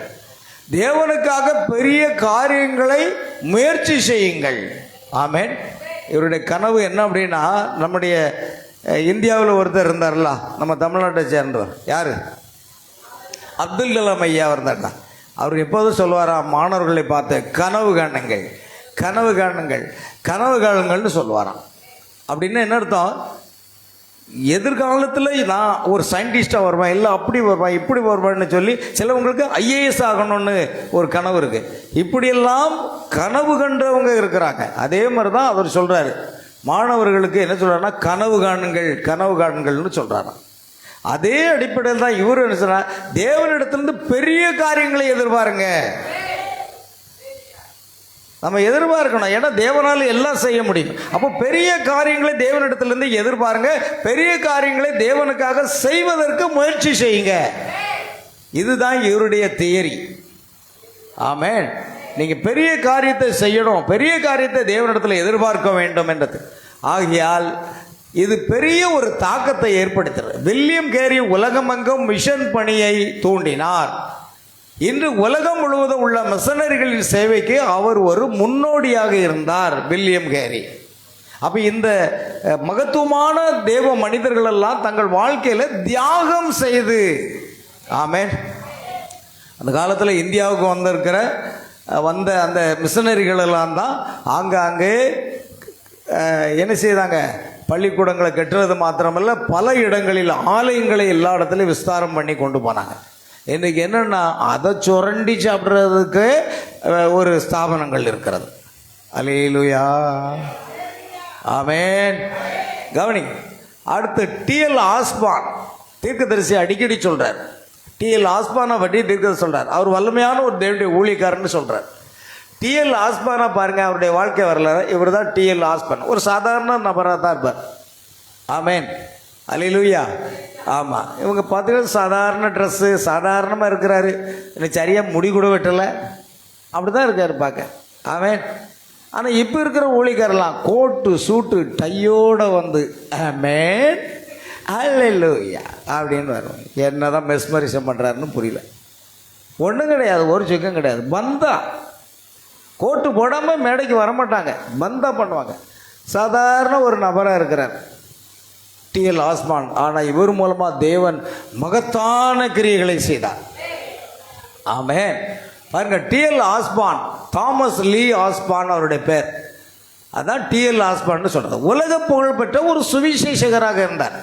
அவர் முக்கியமாக அற்புதங்களும் பாருங்க, எந்த ஒரு மிஷனரி ஊழியங்கள்னாலும் சரி அங்கே அற்புதங்கள் அடையாளங்கள் என்ன செய்து நடந்து கொண்டிருந்தது.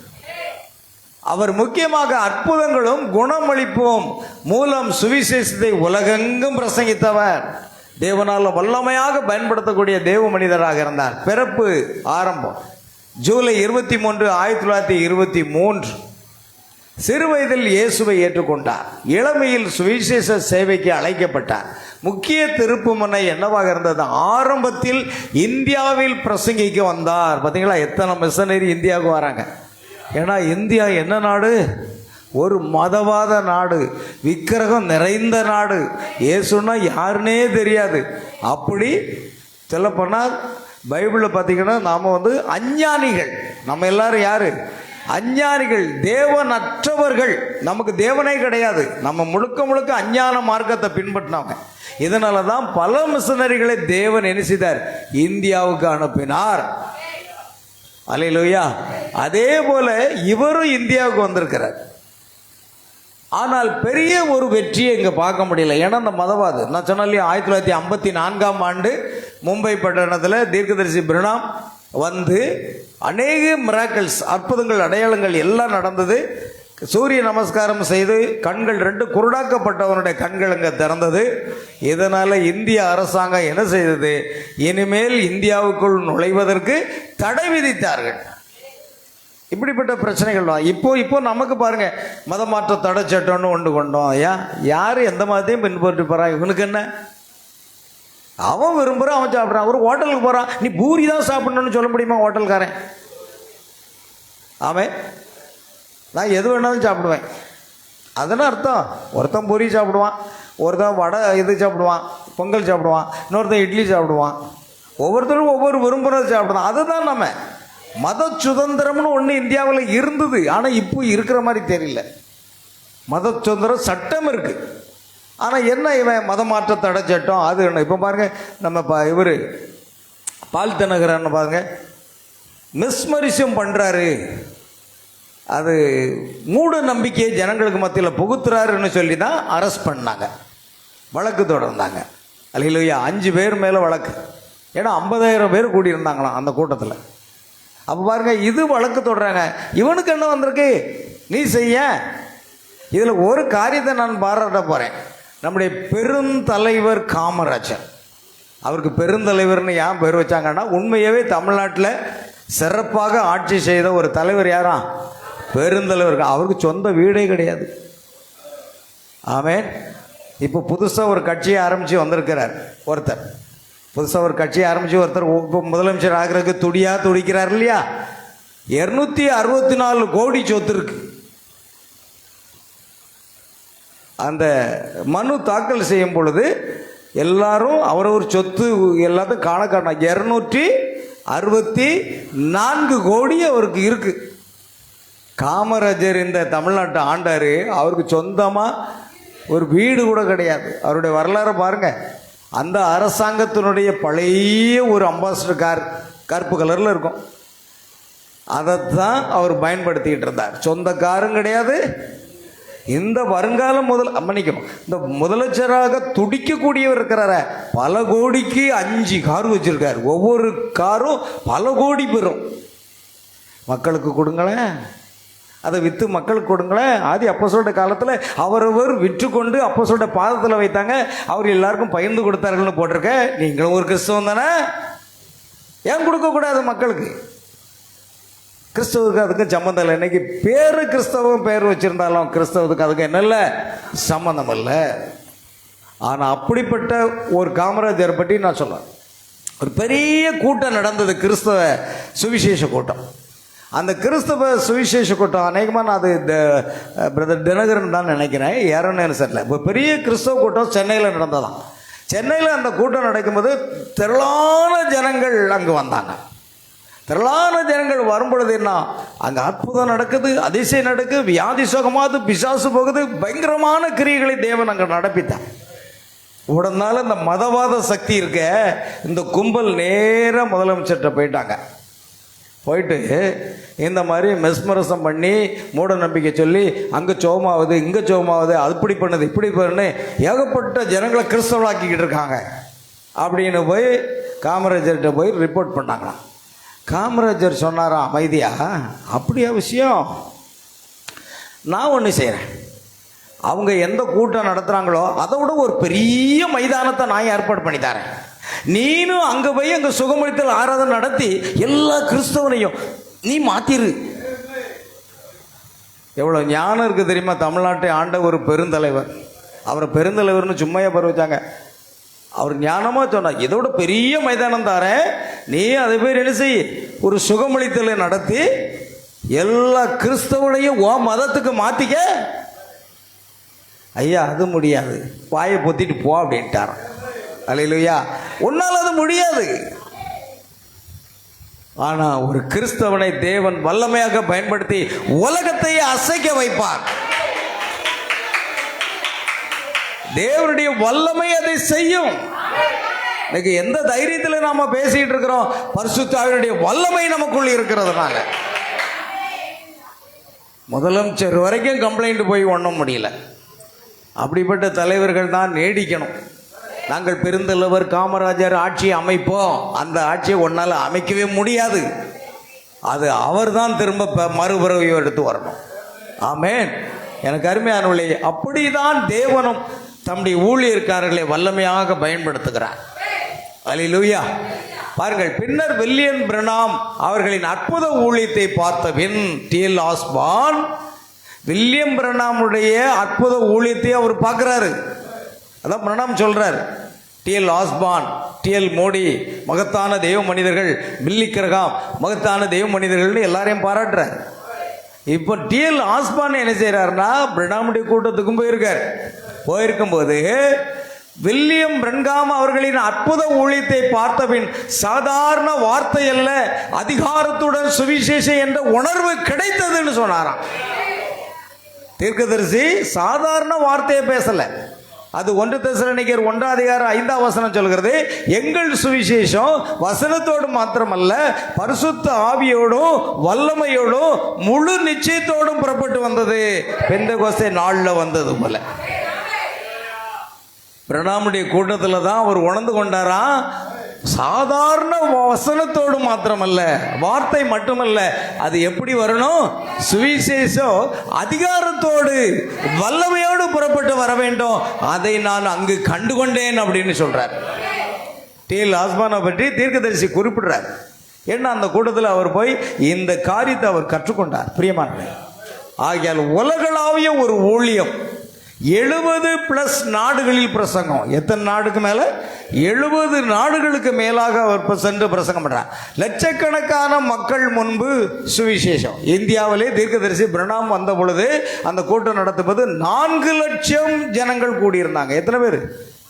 4 லட்சம் கூடியிருந்த அதே மும்பை பட்டணத்தில் இன்னைக்கு சுவிசேஷம் அறிவிப்பதற்கு தடையா? யோசித்து பாருங்க. தேவன் அங்குதான் வல்லமையாக கிரியை செய்தான். ஒரே நேரத்தில் 30,000 பேர் இயேசு கிறிஸ்துவை ஏற்றுக்கொண்டார்களாம். ஆமென். இன்னைக்கு அதனால தான் கடைசி கால செய்தி சபைகள் மும்பையில் அநேக இடங்கள் இருக்கு. பீகார், ஒரிசா, பஞ்சாப் எல்லா இடத்துலையும் இருக்குது. ஆமென். கவனிங்க. ஆகிய லட்சக்கணக்கான ஜனங்கள் முன்பு சுவிசேஷம் அறிவிக்கிறார். பாருங்க, அங்க பாருங்க எவ்வளவு பெரிய கூட்டம். ஜூம் பண்ணி காமிப்பா, அந்த கூட்டத்தை பாருங்க. அல்லேலூயா. லட்சக்கணக்கான மக்களுக்கு மத்தியில் தேவனுடைய வார்த்தை கடந்து செல்கிறார். ஆமென். அல்லேலூயா. கர்த்தருக்கு ஸ்தோத்திரம் உண்டா. கவனிங்க, போட்டோம். அடுத்தது முக்கியமாக இந்தியா, ஆப்பிரிக்கா, லத்தீன் அமெரிக்கா கூட்டங்களில் நோயாளிகள் எல்லாரும் சர்வ சாதாரணமாக குணமடைகிறாங்க. அற்புதங்கள் நடக்கிறது. பெரிய திரளான மக்கள் ரட்சிக்கப்படுறாங்க. குடும்பம், மனைவி, இவருடைய குடும்பம் என்னன்னா, மனைவி பேர் டெய்சி ஆஸ்பான். இருவரும் சேர்ந்து உலக சுவிசேஷத்தில் முக்கிய பங்கு வகிக்கிறார்கள். அவர் எழுதிய புத்தகங்கள் healing the sick, the gospel according to Jesus Christ. Amen. இயேசு கிறிஸ்துவோட இணைந்த ஒரு சுவிசேஷம். அடுத்து ஹீலிங் த சிக், நோயாளிகள் சுகமாகுதல். இப்போ உலகம் முழுவதும் சுவிசேஷ பணியில் பயன்படுத்தப்பட்டன இந்த எழுத்துக்குள்ள இந்த புஸ்தகங்கள் எல்லாம் வல்லமையாக பயன்படுத்தது. முழுக்க முழுக்க பரிசுத்த ஆவியினுடைய அபிஷேகத்தை சார்ந்துதான் இந்த ஊழியம் நடந்தது. ஆனால் இது எதுவுமே ஸ்தாபனம் அல்ல. நல்ல கவனிக்கணும். வில்லியம் சேமர் அது ஸ்தாபனம் அல்ல, வில்லியம் கேரி ஸ்தாபனம் அல்ல, டிஎல் ஆஸ்பான் ஸ்தாபனம் அல்ல. பரிசுத்த ஆவியை சார்ந்து செய்கிற ஊழியம். அதே போல வில்லியம் பிரணாம் ஒரு ஸ்தாபனம் அல்ல, அவர் பரிசுத்த ஆவியை சார்ந்து செய்த ஊழியம். அப்படி செய்தால் தான் தேவன் நம்மை பயன்படுத்த முடியும். ஆமென், அல்லேலூயா. கவனிங்க, அவருடைய மரணம் எப்பொழுது? டிசம்பர் 14, 2013. ஆமென், டிசம்பர் 14, 2013. இப்போ நமக்கு என்ன நடக்குது? 2026 சமீபமாகத்தான். அப்படியே பிரணாம் கூட்டத்தில் அவர் இருந்திருக்கார். டிசம்பர் 14, 2013 தான் அவர் மரணம். ஆனால் அவரின் ஊழியம் இன்னும் பலரின் வாழ்க்கையில் தாக்கத்தை ஏற்படுத்தி கொண்டிருக்கிறது. முக்கிய போதனை சுவிசேஷம் என்பது வார்த்தை மட்டுமல்ல, அது வல்லமை என்று பிரசங்கித்தார்.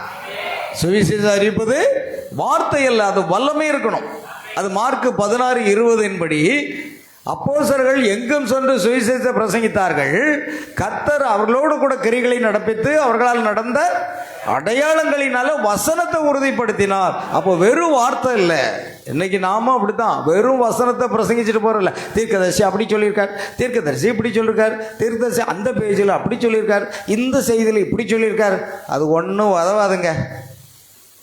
நீங்கள் எல்லாரும் பேசிட்டான். தீர்க்கதரிசி அங்கே போனார், அங்கே ஒருத்தன் செத்து போனார் எழும்பிட்டான், இங்கே போனார் அங்கே முடவை இருந்து நடந்தான், இங்கே போனால் இங்கே பிசாசு ஓடுதுங்க. எப்போ ஓ மூலமாக என்ன நடக்கு அதை சொல்லு.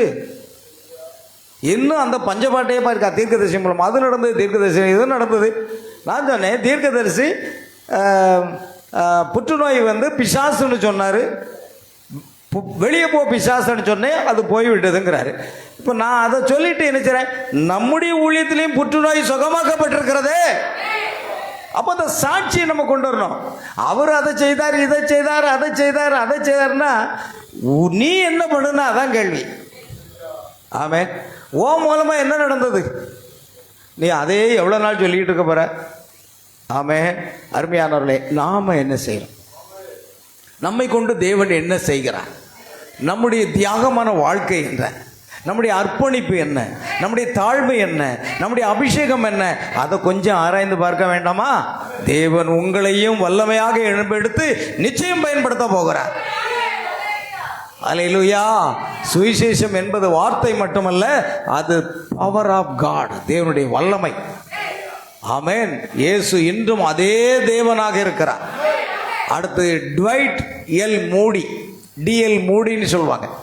டிஎல் மூடி என்பவருடைய வாழ்க்கை வரலாறு பார்த்தீங்கன்னா, அவருடைய வாழ்க்கை வரலாறு, இவர் தான் டிஎல் மூடி. இவரெல்லாம் மகத்தான ஊழியர்கள், தேவனால் பயன்படுத்தப்பட்ட வல்லமையான மிஷனரி ஊழியர்கள், உலகையே அசைத்தவர்கள். ஆமென். நம்முடைய தீர்க்கதரிசி பிரணாமுக்கு முன்பாக உலகத்தை அசைத்த தேவ மனிதர்கள். இவருடைய வாழ்க்கையை நான் ஏன் பார்க்குறோம் அப்படின்னா, அவர்களை தேவன் பயன்படுத்தினது போல நம்ம ஏன் பயன்படுத்தக்கூடாது? ஆமென். அவர் தான் டிஎல் மூடி. டிஎல் மூடினா ட்வைட் லைமன் மூடி, அதான் டிஎல் மூடி. 1837 முதல் 1899 வரைக்கும் உலக புகழ்பெற்ற அமெரிக்க சுவிசேஷகர். ஆமென். இவரு யாரு? அமெரிக்காவிலிருந்து எழும்பக்கூடிய ஒரு தேவ மனிதன். ஆமென். நல்ல கவனிக்கணும். அவர் கல்வி குறைவாக இருந்தாலும் அதிகமாக கல்வி கற்கலை. கல்வி குறைவாக இருந்தாலும் உலகத்தை அசைத்த சுவிசேஷ பணியாற்றியவர். கல்வி குறையாக இருந்தாலும் பரிசுத்தாவினுடைய அபிஷேகம் இருந்தது. பேதுரும் யோவானும் பேசுகிற தைரியத்தை கண்டு இவர்கள் படிப்பறியாதவர்கள் என்றும் பேதமை உள்ளவர்கள் என்றும் இயேசுவோடு கூட இருந்தவர்களும் என்று சொல்லி அவர்கள் ஆச்சரியப்பட்டார்கள். எழுதியிருக்கிறது. இந்த பிரசங்கத்தை பற்றி அது கல்வி இருக்கட்டுங்க. நீங்கள் கல்வியை முன்ன வச்சிங்கன்னா இயேசு பின்னால் போயிடுவார். இயேசுவை முன்னால் வச்சுட்டு கல்வியை பின்னால் வைங்க. ஆமென். தீர்க்கதரிசி 7ஆம் வகுப்பு தான் படிச்சிருக்காரு, அதுவும் பாஸோ ஃபெயிலோ. எத்தனை படிச்சிருக்காரு? வெறும் 7ஆம் வகுப்பு தான் படிச்சிருக்காரு. இப்போ தேவன் கல்வியை வச்சு அவரை பயன்படுத்தினார்.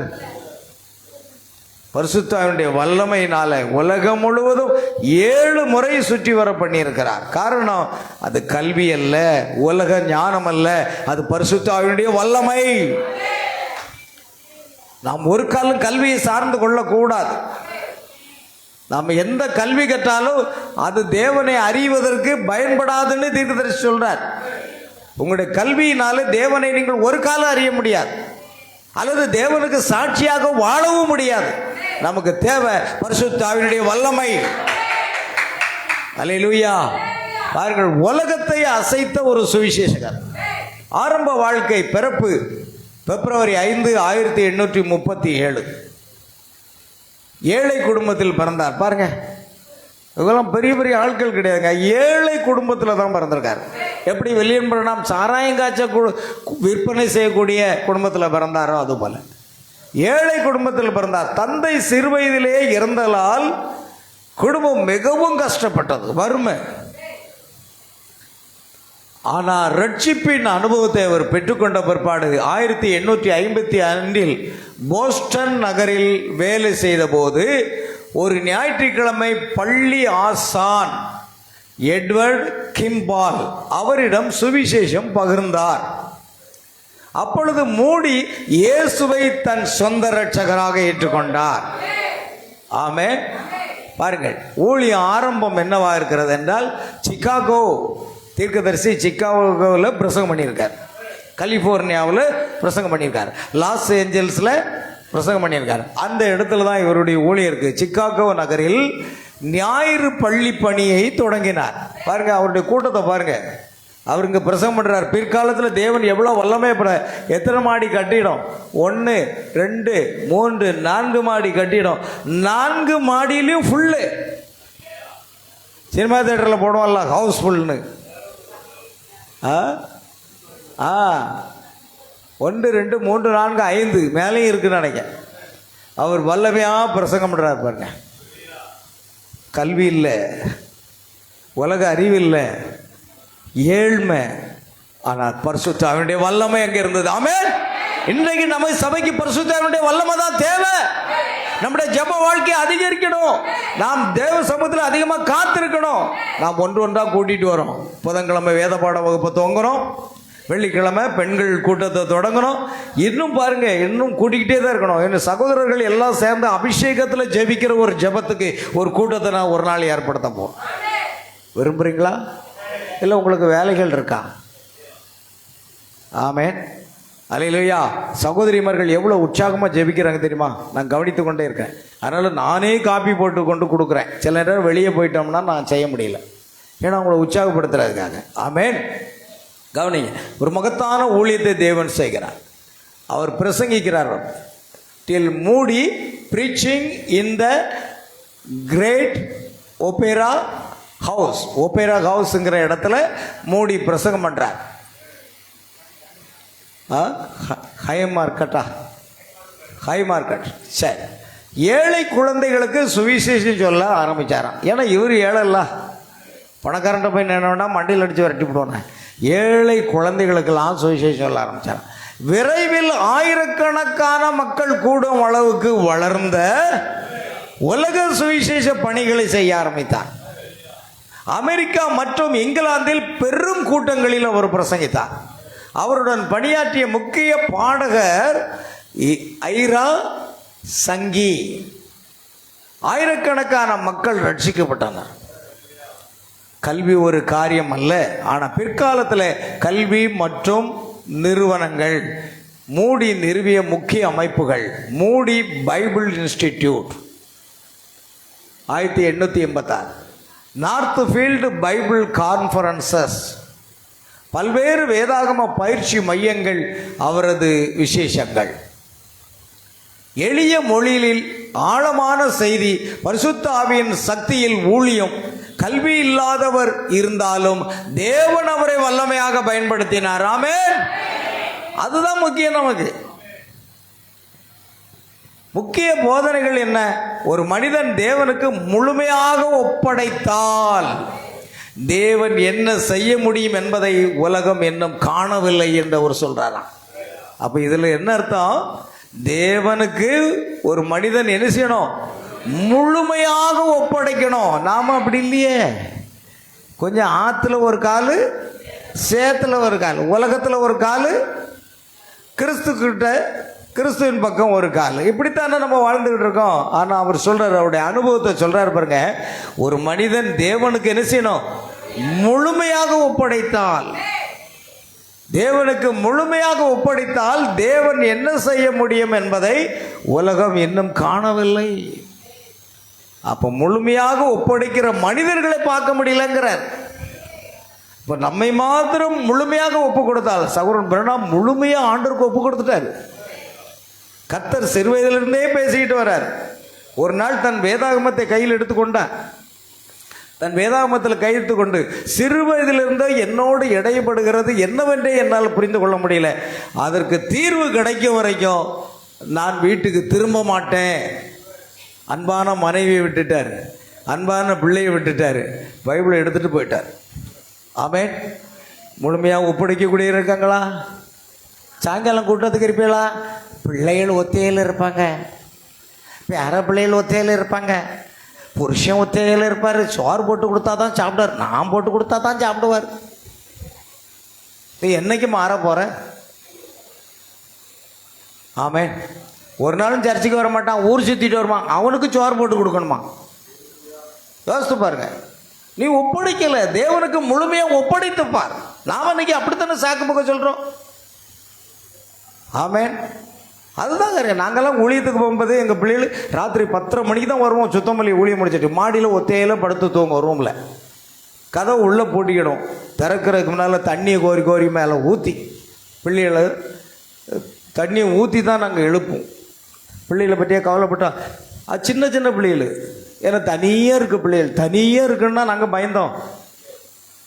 நாங்கள் ஊழியத்துக்கு போனால் எங்கள் பிள்ளைகளை தேவன் பாதுகாப்பார், தேவன் பொறுப்பு எடுத்துக்கு வருவார். அந்த விசுவாசம் வேணும். இரவு கடைசி பஸ்ஸு 10:30 பஸ்ஸுக்கு தான் வரும். ஏன்னா பஸ்ஸில் தான் ஊழியம். இங்கேருந்து ஜங்ஷனுக்கு ஒரு பஸ்ஸு, அங்கேருந்து சுத்தமல்லிக்கு ஒரு பஸ்ஸு, பழையபடி அங்கேருந்து 9 மணிக்கு நாங்கள் சொன்னேன். அன்னைக்கு யாரெல்லாமோ வந்தீங்களே, வேனில் நம்ம வந்துட்டு இருந்தோம் நினைக்கிறேன், காரில். அப்போ நான் சொன்னேன், இவ்வளோ தூரம் நாங்கள் நடந்து வந்தால் பஸ் ஸ்டாண்டுக்கு வரணும். ஓடி ஓடி வரும். 9 மணி பஸ்ஸை பிடிக்க ஓடிடும். நம்ம மனுவல் பிரதர் ஓடி போய் பஸ்ஸை நிறுத்துவார். ஐயா ஒரு 2 நிமிஷம் நெல்லுங்க வந்துட்டு இருக்காங்கன்னு அவர் ஓடி போய் நிறுத்துவார். நாங்கள் குடுன்னு ஓடி வந்து இந்த பஸ்ஸில் ஏறுவோம். அப்பவும் இரவு 10:30 மணிக்கு தான் வரும். எனக்கு அருமையானவர்களே, தேவனுக்கு முழுமையாக நம்ம ஒப்பு கொடுத்தால்தான் தேவன் நம்மை பயன்படுத்த முடியும். ஒரு மனிதன் தேவனுக்கு முழுமையாக ஒப்படைத்தால் தேவன் என்ன செய்ய முடியும் என்பதை உலகம் இன்னும் அறியல, சபை இன்னும் அறியல. உங்க வாழ்க்கையை முழுவதும் ஆண்டவருக்கு ஒப்பு கொடுத்து பாருங்க பிரியமானவர்களே, நிச்சயமா தேவன் உங்களை கொண்டு அசைப்பார். ஆமென். சாக்கு போக்கு சொல்லக்கூடாது. ஆராதனைக்கு ஏன் வரல சொல்லவே கூடாது. லூக்கா 14ஆம் அதிகாரத்தில் சாக்கு போக்கு சொல்லக்கூடிய நிலை என்னன்னு பாருங்க, கவனிங்க. ஆகையால் சுவிசேஷம் எல்லாருக்கும் எளிதாக சொல்லப்பட வேண்டும். மறைவு டிசம்பர் 22, 1899 அவர் இறந்த போதும் அவருடைய ஊழியம் உலகெங்கும் தொடர்ந்து நடைபெற்று கொண்டிருக்கிறது. ஆமென். அல்லேலூயா. எப்படி நம்முடைய தீர்க்கதரிசி வில்லியம் பிரணாம் கர்த்தருக்குள் மரணம் அடைந்துட்டார். ஆனால் அதே செய்தியை எடுத்துக்கொண்டு உலகம் முழுவதும் இன்னைக்கு ஊழியக்காரங்க கொண்டு போயிட்டு இருக்காங்க பாருங்க. தேவன் அந்த மனிதனை பயன்படுத்தினதால அவர் மூலமா கொடுக்கப்பட்ட செய்தியை இன்னைக்கு நம்ம எல்லாரும் பேசிக்கிட்டு இருக்கோம் பாருங்க. அல்லேலூயா. ஊழியம் தொடர்ந்து கொண்டுதான் இருக்கிறது. அதே போலதான் இவருடைய ஊழியம். இன்று வரை அவரது ஊழியம் பல லட்சம் மக்களை அது என்ன செய்கிறது, தன் பக்கமாக கொண்டு வருகிறது. உலக சுவிசேஷ வரலாற்றில் மிகப்பெரிய சுவிசேஷகராக அவர் கருதப்படுகிறார். அடுத்ததாக பார்க்கிறோம் சாது சுந்தர் சிங். நம்ம இந்தியாவில் வாழ்ந்தவர் சாது சுந்தர் சிங். கேள்விப்பட்டிருக்கீங்களா? ஒரு மகத்தான ஊழியர் சாது சுந்தர் சிங் வாழ்க்கை வரலாறு இப்பொழுது நாம் சற்று பார்க்கலாம். இவர் தாங்க சாது சுந்தர் சிங். ஆமென்.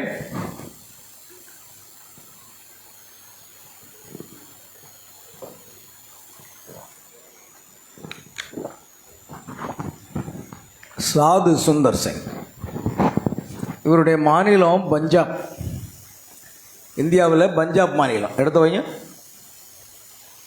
ஆரம்ப வாழ்க்கை. சாது சுந்தர் சிங் அவர்கள் பிறப்பு 1889, பாட்டியாலா, இந்தியா, பஞ்சாப். ஆமேன். பஞ்சாப் மாநிலத்தில் தான் பாட்டியாலாங்கிற இடத்துல அவர் பிறந்தார்.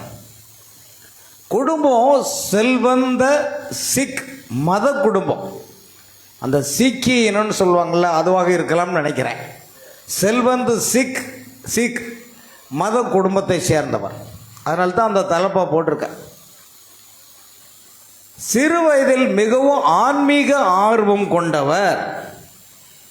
அவர் சிறு வயதில் இருந்து கிறிஸ்தவர்களை விரும்பவே இல்லை. ஏன்னா அவர் ஒரு சீக்கிய இனத்தை சேர்ந்தவர். ஆமென். சிறு வயதில் இருந்த கிறிஸ்தவர்களை விரும்பாத ஒரு நபராக இருந்தார். அவர்களுடைய வேதாகமத்தை எரித்த சம்பவம் உண்டு. நீங்க சாது சுந்தர் சிங்கின் வாழ்க்கை வரலாறுன்னு இந்த பைபிள் புஸ்தக கடையில் போய் நீங்க கேளுங்க, தருவாங்க. அந்த அளவுக்கு எனக்கு டைமா இருக்குது. ஆமென். இல்லை, அந்த அளவுக்கு எனக்கு ஆர்வமாக இருக்குது. சரிதானங்க? போய் கேட்கணும். பாஸ்டர் சாது சுந்தர் சிங்க சொன்னாங்களே, ஐயா சாது சுந்தருங்க வாழ்க்கை வரலாறு இருக்கா, அந்த புஸ்தகத்தை வாங்கி வந்து படித்து பாருங்க, தெரியும். தியாகமாக ஊழியம் செய்திருக்கிறார். ஆமென். அவர்களுடைய வேதாகமத்தை எரித்த சம்பவம் உண்டு. பைபிளையே எரிச்சிருக்கிறார் அவர். ஏன்னா அவங்களுடைய மதம், அந்த மத வைராக்கியத்தின் மூலமாக அதை எரித்திருக்கிறார். இயேசுவை சந்தித்த அனுபவம் 16 வயதில் வாழ்க்கையில் பெரிய மாற்றம் ஏற்பட்டது. ஆமென். மன அழுத்தத்தில் தற்கொலை செய்ய நினைத்தார். தற்கொலைக்காக முயற்சி செய்த ஒரு நபர். ஆமென். ஓ, என்னை போல நானும் ஒரு காலத்தில் தற்கொலைக்கு தான் முயன்றேன். ஆனால் கர்த்தர் அப்படிப்பட்டவனை தான் வல்லமையை பயன்படுத்துகிறார். அல்லேலூயா. பாருங்கள், மன அழுத்தத்தில் தற்கொலை செய்ய நினைத்தார். அந்த நேரத்தில் அவர் இயேசு கிறிஸ்துவினுடைய தரிசனத்தை பார்க்கிறார். அவருடைய வாழ்க்கை வரலாறு புத்தகத்தை வாசித்து பாருங்க. அந்த நேரத்தில் யாரை பார்க்குறாரு? இயேசு கிறிஸ்துடைய தரிசனம் பார்க்குறார். சாகக்கூடிய அந்த நேரத்தில் இயேசு கிறிஸ்து தரிசனமாகிறார். நானும் ரயிலில் விழுந்து சாக வேண்டும் என்று சென்னை ஆவடி என்ற ஸ்டேஷனில் நிற்கும் பொழுது தான், மகனே உன்னை நேசிக்கிறேன் என்ற சத்தம் 2 முறை என் காதில் கேட்டது. இயேசு நேரடியாக என்னுடைய பேசினார். அந்த சத்தம் என்னை மாற்றியது. ஆமென். என்னை முற்றிலுமாக வீட்டுக்கு திரும்பி போ என்று சொல்லி நான் வீட்டுக்கு திரும்பி வந்தேன். அப்பொழுதுதான் ஆண்டவருக்கு என் வாழ்க்கையை அர்ப்பணித்தேன். பிரியமானவர்களே, அல்லேலூயா. ஆனால் இன்னும் முழுமையாக அர்ப்பணிப்பேன். ஆனால் தேவன் இன்னும் வல்லமையாக பயன்படுத்துவார். ஆமென். பாருங்கள், அந்த நேரத்தில் அவர் இயேசு கிறிஸ்துவை தரிசனத்தில் கண்டார். அதன் பின் வாழ்க்கை முழுவதும் இயேசுவுக்காக அர்ப்பணித்தார். இதுவே அவருடைய வாழ்க்கையின் முக்கிய திருப்புமுனை. எத்தனை வயசு? 16 வயசு. சிறு பிள்ளைகளை பெற்றோர்கள் சரியான பாதையில் வளர்க்கணும். சத்தியத்தின் பாதையில் வளர்க்கணும். சத்தியத்தின் பாதையில் நடத்தணும். இது மிக முக்கியமானது. ஆமென். ஆகையால் இதுவே அவருடைய வாழ்க்கையின் முக்கிய திருப்புமுனை. சாது வாழ்க்கை. திருமணம் செய்யலை. இன்னைக்கு சிலவங்க சாது இருப்பாங்க, பேரு சாதுன்னு வச்சுருப்பாங்க, ஆனால் அவங்களுக்கு திருமணமாகி பிள்ளைகள் இருக்கும். காவி உடை உடுத்திருப்பாங்க, சாதுன்னு பேர் வச்சுருப்பாங்க, ஆனால் குழந்தைகள் இருக்கும், மனைவி இருக்கும், குழந்தைகள் இருக்கும். அது அவங்க சாதுவே கிடையாது. சாது என்று சொன்னால் அது என்ன சொல்ல, பிரம்மச்சாரி என்று அர்த்தம். திருமணம் ஆகாத நபர் தான் சாது. ஆகையால் இவரும் திருமணம் ஆகாமல் ஒரு சாது வாழ்க்கை வாழ்ந்திருக்கிறார். அவர் உலக வாழ்க்கையை விட்டு, ஆமென், அந்த மஞ்சள் ஆடை, அதாவது அந்த காவி உடையை அவர்கள் தரித்து கொண்டு அதை அணிந்து கொண்டார். காலில் செருப்பு இல்லாமல் நடந்து ஒரு யாத்ரீகர் போல வாழ்ந்தார். ஒரு யாத்ரீகர் போல செருப்பு கூட போடாமல் நடந்தாராம். அப்படிலாம் வாழ்ந்துருக்கிறார். ஆமென். ஏன்னா நம்ம மக்கள் இருக்காங்கள்ல, திருச்செந்தூர் கோயிலுக்கு செருப்பு இல்லாமல் போவாங்க. ஆனால் நம்ம ஆளு செருப்பு இல்லாமல் சர்ச்சுக்கு வரவே முடியாது. ஆமென். ஏன்னா நம்ம எல்லாம் என்ன செய்கிறோம்னா தன்னை ஒரு இதுவான, நான் தவறுன்னு சொல்ல வரல, அந்த தியாகம் கூட நமக்கு இல்லைங்கிறேன். ஆமென். அந்த தியாகம் கூட நமக்கு இருக்க மாட்டேங்குது. அந்த தியாக வாழ்க்கைங்கிறது மற்ற மதஸ்தர்கிட்ட இருக்குது, இல்லைன்னு சொல்லலை. ஆனால் அது அறிவிக்கேற்ற வைராக்கியம் அல்ல. கவனிகள் பிரியவர்கள், ஒரு யாத்திரிகள் போல வாழ்ந்தார். அவர் இந்திய கலாச்சாரத்தில் கிறிஸ்துவை அறிவித்தார். கிறிஸ்துவை சுவிசேஷம் அறிவிக்க ஆரம்பித்தார். சுவிசேஷ பணிகள், அவர் பல நாடுகளில் சுவிசேஷம் அறிவித்தார். இந்தியா முழுவதும். திபெத் மிகவும் கடினமான பணி. திபெத்தில் யார் இருக்கிறா? திபெத் நாட்டில் யாரும் வசிக்கிறாங்களா? எஸ்கிமோக்களா? போச்சு. படித்தவங்களுக்கு எனக்கு படிப்பெல்லாம் கிடையாதுங்க. இங்கே படித்தவங்க நிறைய பேர் இருக்கீங்க. திபெத்து தேசத்தில் யாரும் எந்த மக்கள் வாழ்கிறாங்க? பொதுவாக திபெத்தியர்கள் சொல்லுவாங்க, அவங்க எஸ்கிமோக்களா என்னன்னு நினைக்கிறேன், ஆதிவாசிகள். அதிகமாக அங்கே யார் இருப்பா? ஆதிவாசிகள் இருப்பாங்க. அவங்க மத்தியில் போய் சுவிசேஷம் அறிவிச்சா முடியுமா? கஷ்டம். ஆமென். ஆதிவாசிகள் அந்த திபெத்துங்கிற தேசத்தில் போய் கடினமான பணியில் சுவிசேஷம் அறிவிக்கார். ஆப்கானிஸ்தான் போயிருக்கார், இங்கிலாந்து போயிருக்கிறார், அமெரிக்கா போயிருக்கிறார். குறிப்பாக திபெத்து பயணம் மிகவும் ஆபத்தானது. ஏன்னா அது ஆதிவாசிகள். போயிட்டா உயிரோடு திரும்பி வருவோன்னு சொல்ல முடியாது. அப்படிப்பட்ட இடத்துல கூட தியாகமாக போய் சுவிசேஷம் அறிவிச்சிருக்காங்க. பல தடவைகள் உயிர் அபாயத்தை சந்தித்தார். பல முறை அவரை கொலை செய்ய முயற்சி பண்ணுறாங்க. ஆனால் அவருடைய ஊழியங்கள், அற்புதங்கள் மற்றும் சாட்சிகள், ஊழியத்தில் தேவன் வல்லமையாக பயன்படுத்தினார். நம்முடைய இந்திய மிஷனரி. ஆமென். அல்லேலூயா.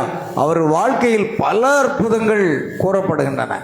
குளிர் மரணத்திலிருந்து அதிசயமாக காப்பாற்றப்பட்டார். ஒரு குளிர் பிரதேசத்தில் போய் மாட்டிக்கிட்டு அந்த மரண கட்டத்திலிருந்து கூட அவர் காப்பாற்றப்பட்டார். அவருடைய வாழ்க்கை வரலாறு புத்தகத்தை வாசித்து பாருங்க. நம்மெல்லாம் என்ன கிறிஸ்தவ வாழ்க்கை வாழ்கிறோம்? ஒரு தியாகமும் இல்லாமல் நம்ம வாழ்ந்துக்கிட்டு இருக்கோம். ஆமென். அடுத்து, சிறையில் அடைக்கப்பட்ட போதும் தப்பித்தார். சிறையில் கொண்டு போட்டாங்க, கர்த்தர் அங்கேயும் அவரை காப்பாற்றார். திபெத்தில் பலர் இயேசுவை ஏற்றுக்கொண்டனர். ஆமென். அந்த திபெத்து தேசத்துக்குள்ள சுவிசேஷம் கொண்டு போகவே முடியாது. அங்கே தேவன் அவரை பயன்படுத்தி அநேகர் இயேசுவை ஏற்றுக்கொண்டாங்க. அவருடைய முக்கிய போதனைகள், அவர் முக்கியமாக கற்றுக் கொடுத்தது இயேசுவுடன் உறவு வாழ்க்கை, அதாவது இயேசுவோடு சஞ்சரித்தல். ஏனோக்கு தேவனோடு சஞ்சரித்தான், நோவா தேவனோடு சஞ்சரித்தான். அதுபோல இயேசுவோடு சஞ்சரிக்கிற அனுபவத்தை அவர் கற்றுக் கொடுத்தாராம். அடுத்ததாக, வெளிப்புற மத சடங்குகளை விட உள்ளார்ந்த ஆன்மீகம் தான் முக்கியம். வெளிப்புறமான அந்த மத சடங்குகள் முக்கியம் இல்லைங்க, உள்ளான ஆத்மா சார்ந்த காரியம்தான் முக்கியம் என்பதை வலியுறுத்தி பேசினார். அன்பு, தாழ்மை, தியாகம், பாருங்க, இதையெல்லாம் அவர் கற்றுக் கொடுக்கிறார். கடைசியாக 1929 திபெத்து சென்ற பின் அவர் காணாமல் போனார். எங்கே போனார்னே தெரியல, காணாமல் போனார் என்று அவரை இறப்பு குறித்து தெளிவான தகவல் இல்லை. ஆமென். அல்லேலூயா. அவர் வாழ்க்கை இன்று வரை ஒரு ரகசியம் மற்றும் சாட்சியாக உள்ளது. திடீரென்று ஊழியத்துக்கு போனவர் காணாமல் போயிட்டாராம். அவர் கல்லறையும் இல்லை, அவருடைய இறப்பு பற்றி ஒரு தெளிவான தகவலும் இல்லை. ஆகையால் ஒரு ரகசியம் எடுத்துக்கொள்ளப்படுவதில் போயிருக்கலாம், சரிதான். ஏனோக்கு எடுத்த போது கர்த்தர் கொண்டு போயிருக்கலாம். என்னுடைய வாழ்க்கை வரலாறு புத்தகத்தை வாசித்து பார்த்தா தான் தெரியும். அவர் வாழ்க்கை இன்று வரை ஒரு ரகசியம் மற்றும் சாட்சியாக உள்ளது. முக்கிய உண்மை, சாது சுந்தர் சிங் வாழ்க்கை நமக்கு சொல்வது என்ன? உண்மையான விசுவாசம் என்பது மதம் அல்ல, அது இயேசுவுடன் உள்ள உறவு தான் முக்கியம் அப்படிங்கிறார். உண்மையான விசுவாசம் என்னது? அது மதம் அல்ல, இயேசுவோடு கூட உள்ள உறவு, ஐக்கியம், அதுதான் முக்கியம் என்பதை வலியுறுத்துகிறார். தேவனோடு நமக்கு என்ன இருக்கணும்? ஒரு உறவு இருக்கணும், ஒரு ஐக்கியம் இருக்கணும். பாருங்க, தேவன் வல்லமையாக பயன்படுத்துகிற மனிதர்களை குறித்து நான் பேசிக்கிட்டு இருக்கிறேன். எதுக்காக தெரியுமா? நம்ம மத்தியிலையும் என்ன உண்டாகணும்? ஒரு எழுப்புதல் உண்டாகணும். நாமும் இயேசு கிறிஸ்து நம்முடைய வாழ்க்கை முழுமை என்ன செய்யணும்? அர்ப்பணிக்கணும். தேவன் நம்மை கொண்டு ஒரு 4 ஆத்மாவாவது ரட்சிக்கப்படுவதற்கு பயன்படுத்தப்படணும். அதற்காகத்தான் இந்த எழுப்புதல் கூட்டங்கள். ஆமென். பிரியமானவர்களே, ஹட்சன் டெய்லர், அடுத்து பாருங்க, நிறைய பேர் நான் சொல்லிக்கிட்டே போகலாம். ஹட்சன் டெய்லர் அவருடைய வாழ்க்கை வரலாறு.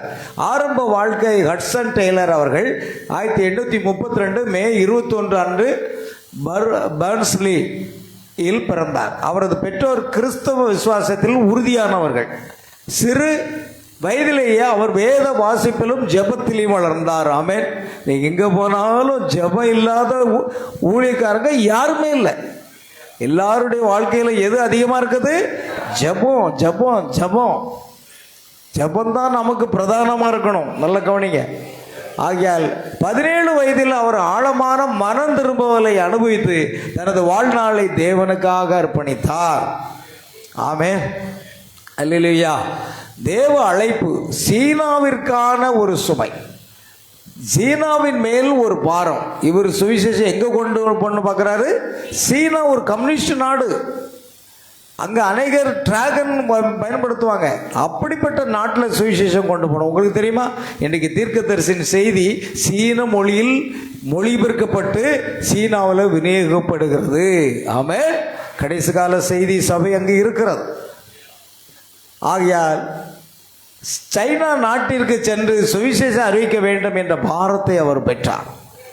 அதற்காக மருத்துவம் கற்றார். விசுவாச வாழ்க்கையை பழகினார். தேவனின் மீது முழு சார்பு வைத்தார். சீனாவில் பணிகள் 1854 ஆண்டு அவர் சீனாவுக்கு மிஷனரியாக சென்றார். ஆமென். சீனா நாட்டுக்கு கர்த்தர் அவரை மிஷனரியாக கொண்டு போறார். அங்கு சீனர்களைப் போலவே உடை அணிந்தார். அவர்களது மொழி மற்றும் கலாச்சாரத்தை கற்றுக்கொண்டார். கிராமங்களுக்கு சென்று சுவிசேஷம் அறிவித்தார். அந்த காலத்தில் பல மிஷனரிகள் மேற்கத்திய முறையில் ஆமென் இருந்தார்கள். ஆனால் டெய்லர் அவர்கள் சீன கலாச்சாரத்தை ஏற்றுக்கொண்டது மிகப்பெரிய மாற்றமாக இருந்தது. அந்த கலாச்சாரத்தை பழகி, அந்த மொழியை பழகி அப்படியாக ஜனங்களுக்கு சுவிசேஷம் கொண்டு போறார். ஆமென். சைனா இன்லேண்ட் மிஷன் நிறுவினார். 1865 அவர் சைனா இன்லேண்ட் மிஷன் அமைப்பை தொடங்கினார். சீனாவின் உள்நாட்டு பகுதிகளுக்கு சுவிசேஷம் கொண்டு செல்வதற்காக. நகரங்களுக்கு மட்டுமல்ல, கிராமங்களுக்கும் செல்வது. பலன், நூற்றுக்கணக்கான மிஷனரிகள் அனுப்பப்பட்டனர். ஆயிரக்கணக்கானோர் கிறிஸ்துவை அறிந்தனர். விசுவாசத்தின் மனிதர் ஹட்சன் டெய்லர் அவர்களின் முக்கிய கொள்கை, God's work done in God's way will never. ஊழ வருது பாருங்க. God's work done in God's way will never lack God's supply. அல்லேலூயா. அதாவது தேவன் என்ன செய்யணும் அப்படின்னா, தேவனுடைய வழியில் தான் கிரியை செய்ய வேண்டும். அதை என்ன செய்யக்கூடாது? ஒருபோதும் will never lack God's supply. அவர் பணம் கேட்டு விண்ணப்பிக்கவில்லை. ஒரு நாளும் ஆண்டவரே எனக்கு அந்த பணம் வேணும் இது வேணும்னு கேட்க மாட்டாராம். ஜெபத்தின் மூலம் தேவன் தேவைகளை பூர்த்தி செய்வார் என்ற நம்பிக்கையை வைத்தார். ஆமென். அவருடைய விசுவாசம், எனக்கு ஒத்தாசை வரும், பர்வதங்களுக்கு நேராக என் கண்களை ஏறெடுக்கிறேன், வானத்தையும் பூமியும் படைத்த கர்த்தரிடத்திலிருந்து எனக்கு ஒத்தாசை வரும்னு சொல்றீங்களா? அதே போல பணத்தை கூட ஆண்டவர்கிட்ட கேட்க மாட்டார். எந்த தேவையும் கேட்க மாட்டார். ஜெபத்தின் மூலமாக தேவன் எல்லா தேவைகளையும் பூர்த்தி செய்வார் என்ற ஒரு விசுவாசத்திலே தான் அவர் வாழ்ந்தார். அடுத்ததாக சவால்கள் மற்றும் துன்பங்கள் அவருடைய ஊழியத்தில் இருந்தது. ஏன்னா சீனாக்குள்ளெல்லாம் கொண்டு போக முடியாத செய்தியை. அவரது வாழ்க்கை சுலபமாக இல்லை. நோய்கள், குடும்ப இழப்புகள், மனைவி மற்றும் குழந்தைகள், சீனாவில் கலவரங்கள். ஆனால் அவர் தனது அழைப்பை விட்டு விடவில்லை. இறுதி நாட்கள் ஹட்சன் டெய்லர் அவர்கள் 1905 ஜூன் 3 அன்று அவர் சங்சாயில் இறந்தார். போதும். அவரின் பாரம்பரியம் சீனாவில் மிஷன் பணியின் அடித்தளத்தை அமைத்தார். கலாச்சாரத்தை மதிக்கும் மிஷன் முறையை உருவாக்கினார். உலகம் முழுவதும் மிஷனரிகளை ஊக்குவித்தார். முக்கிய குறிப்புகள்: பிறப்பு 1832, இறப்பு 1905, சேவை சீனா. ஆமென். நிறுவனம் சைனா இன்லாண்ட் மிஷன். சிறப்பு: விசுவாசத்தின் மூலம் மிஷன் பணி செய்தார். அப்போஸ்தலனான பவுல். இன்னும் அநேக மிஷனரிகளை நம்ம பார்க்கலாம். நாம் இன்னைக்கு இதோட முடிச்சிடலாமா? 12:30 மணி ஆகுதுன்னு நினைக்கிறேன். இப்போ நம்ம அடுத்ததில் போகிறோம். அப்போஸ்தலர்கள் பவுல், பேதுரு, தோமா ஆகியோர் கிறிஸ்தவ சபையினுடைய அடித்தளத்தை அமைத்த மகத்தான சாட்சிகள். இவர்களின் வாழ்க்கை, ஊழியம், தியாகம் மிகவும் ஆழமான பாடங்களை தருகின்றது. கீழே அவர்களின் வாழ்க்கை வரலாற்றை நாம் தெளிவாக பார்க்கலாம். என்ன எவ்வளோ இருக்கு?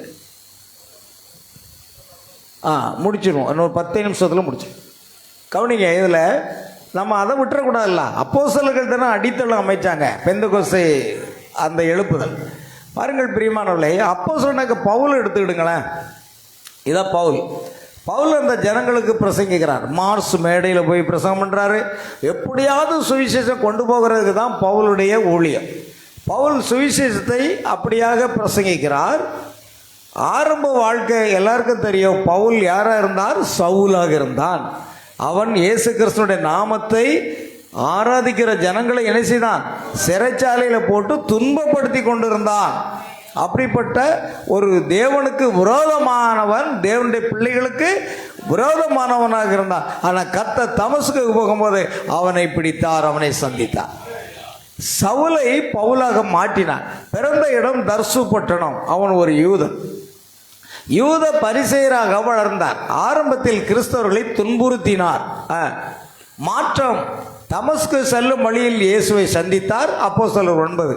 அந்த சம்பவத்துக்கு பிறகு முழுமையாக மாறினார். ஊழியம்: புறஜாதியாருக்கு சுவிசேஷம் அறிவித்தார். என் புறஜாதியாருக்கும் ராஜாக்களுக்கும் என்னுடைய நாமத்தை அறிவிக்க நீ தெரிந்து கொண்ட பாத்திரம் என்று அங்கு கர்த்தர் சொல்லுகிறார். பல மிஷன் பயணங்கள் செய்தார். Asia, Europe. எழுதிய நூல்கள் தெரியும். ரோமர், 1 கொரிந்தியர், 2 கொரிந்தியர், கலாத்தியர், எபேசியர், பிலிப்பியர். ஆமென். ஆனால் பல துன்பங்கள் அனுபவித்தார். அடிகள், சிறை, கல்லெறியல், இறுதியில் ரோமாவில் தியாகமாக மரணம். அவருடைய கழுத்தை வெட்டி கொண்டுட்டாங்க. கிபி 67வது ஆண்டில். முக்கிய பாடம்: கர்த்தர் வாழ்க்கை முழுவதும் மாற்ற முடியும் என்ற ஒரு விசுவாசத்தை அவர் அறிக்கை செய்தார் என்பதை பார்க்கிறோம். சரி, அடுத்தது அப்போஸ்தலனாக பேதுருவை பாருங்க. இவர் கடல் மேல் நடந்த ஒரு நபர். இவர் என்ன செய்தார்? கடல் மேலே நடந்து போகிறார். அவிசுவாசம் வரும்போது கடலுக்கு கீழே போகிறார். அவ்வளோதான். அடுத்த கவனிங்க. ஆரம்ப வாழ்க்கை: இயற்பெயர் சீமோன். தொழில் மீனவர் குடும்பம், மீன் பிடிக்கிற வேலை. இயேசு அவரை பேதுரு என்று அழைத்தார். இயேசுவுடன் நடந்த வாழ்க்கை: 12 சீசர்களில் முக்கியமான நபர். நீரில் நடந்து பார்த்தார். ஒரு முறை இயேசுவை மறுத்தார். ஒரு முறை இல்லை, 3 முறை மறித்தார். சேவல் கூவுறதுக்கு முன்பாக 3 தரம் நீ மறுதலிப்பாய் என்று சொன்ன பொழுது அப்படியே 3 தரம் அவரை எனக்கு தெரியாது என்று சபித்தான், சத்தியம் பண்ணினான். அப்படிப்பட்ட நபரையும் கர்த்தர் மனம் திரும்பும் போது பயன்படுத்த முடியும். எந்த ஒரு நபர் முழுமையாக மனம் திரும்பி இயேசுக்கு ஒப்பு கொடுக்கலையோ அவர்களை தேவன் விட்டு விடுவார். ஆனால் நாம் என்ன தவறுகள் செய்தாலும், நம்முடைய வாழ்வில் எந்த குறைகள் இருந்தாலும் நாம் அதை ஆண்டவருடைய சமூகத்தில் அறிக்கை செய்து நம்மை முற்றிலுமாக தேவனுக்கு அர்ப்பணிப்போமானால் தேவன் நிச்சயமாக நம்ம என்ன செய்ய முடியும்? இயேசுவை மறுதலித்தவர் தான் பேதுரு. நான் இவரை அறியேன் என்று சபிக்கவும் சத்தியம் பண்ணவும் தொடங்கினார் என்று இருக்கிறது. ஆனால் இயேசு தன்னுடைய முக பார்வையை அவனை நோக்கி பார்த்த பொழுது அவன் மனங்கசந்து அழுதான். பார்த்தீங்களா? மனித இயல்பு. பாவம் செய்வதோ, தவறு செய்வதோ, பின்வாங்கி போவதோ மனித இயல்பு. ஆனால் நாம் அதை உணர்ந்து ஆண்டவருக்கு நம் வாழ்க்கையை அர்ப்பணிக்கும் போது நிச்சயம் கர்த்தர் என்ன செய்வார்? நம்மை மாற்றுவார்.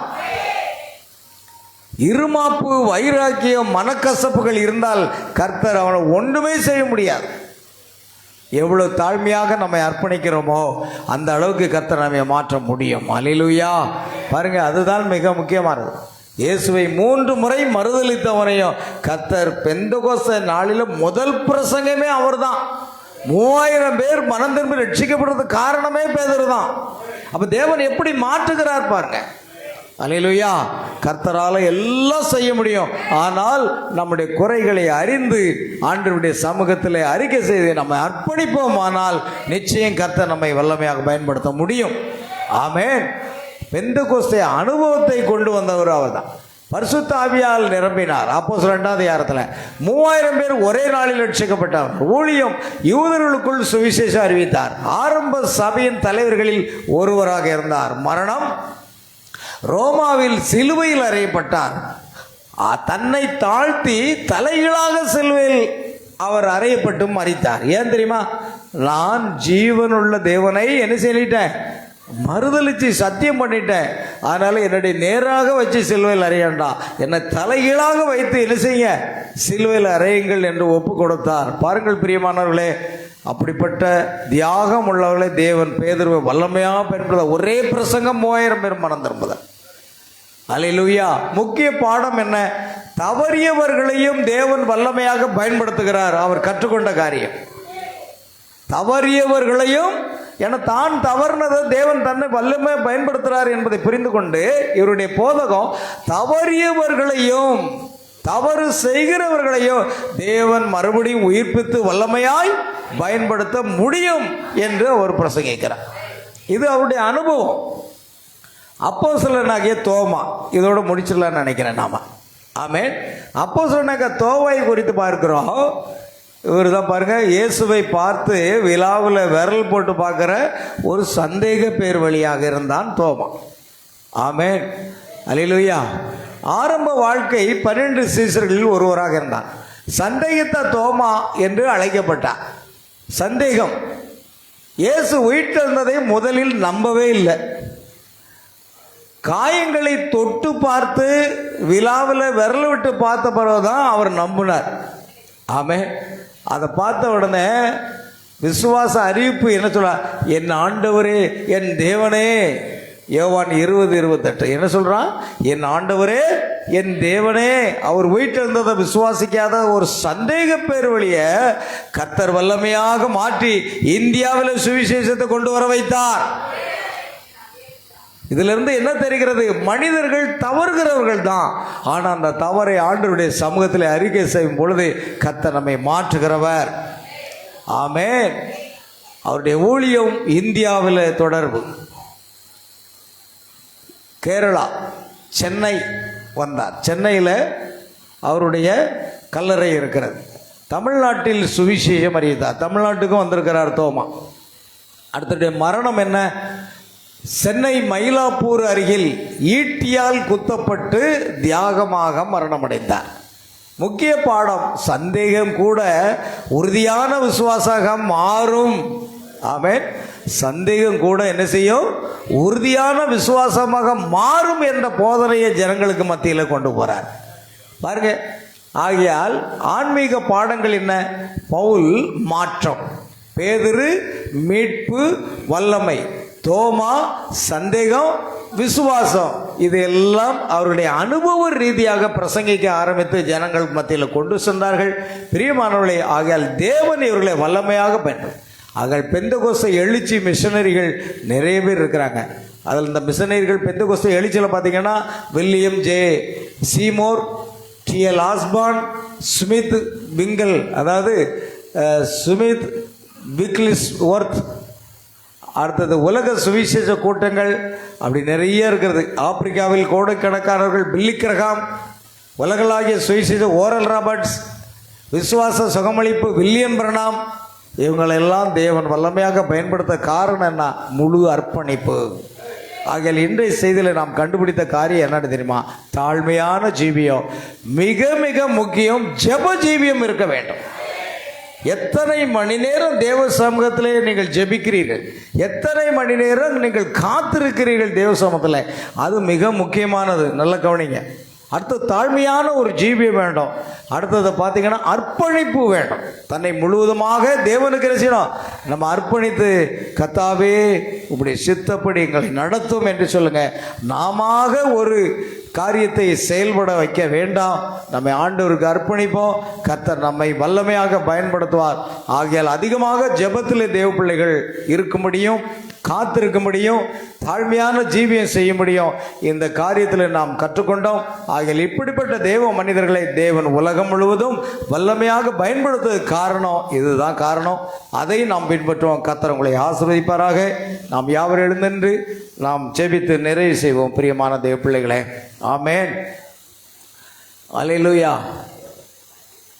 ஆண்டவருக்கு மகிமை உண்டாகட்டும். பிரியமானவர்களே, கடைசியாக ஒரே ஒரு பாடல் கவி பாடி நாம் முடிக்க போகிறோம்.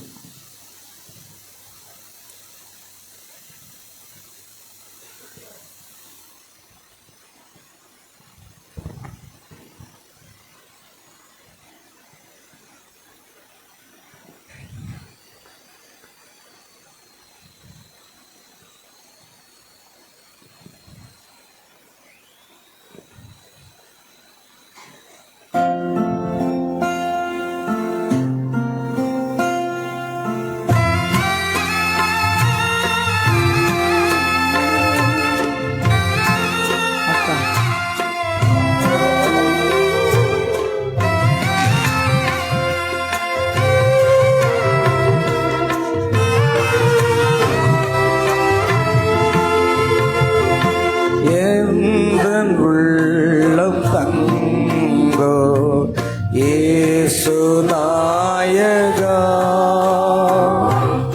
ஓந்தன் வீடாய் கொள்ளோ இயேசு நாயகா, இயேசு நாயகா, இயேசு நாயகா, ஓந்தன் வீடாய் கொள்ளோ இயேசு நாயகா.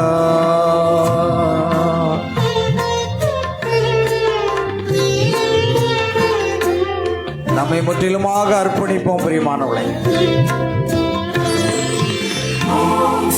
கிரியை போக்கோ இயேசு நாயகா,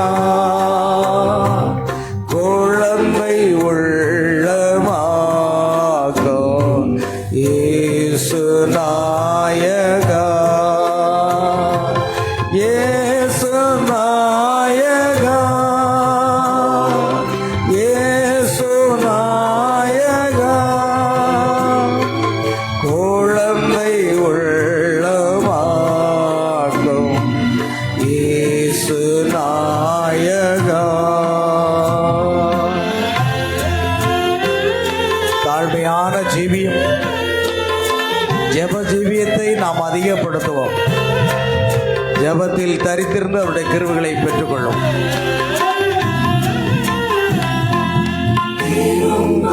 இழாது பாரோ இயேசு நாயகா,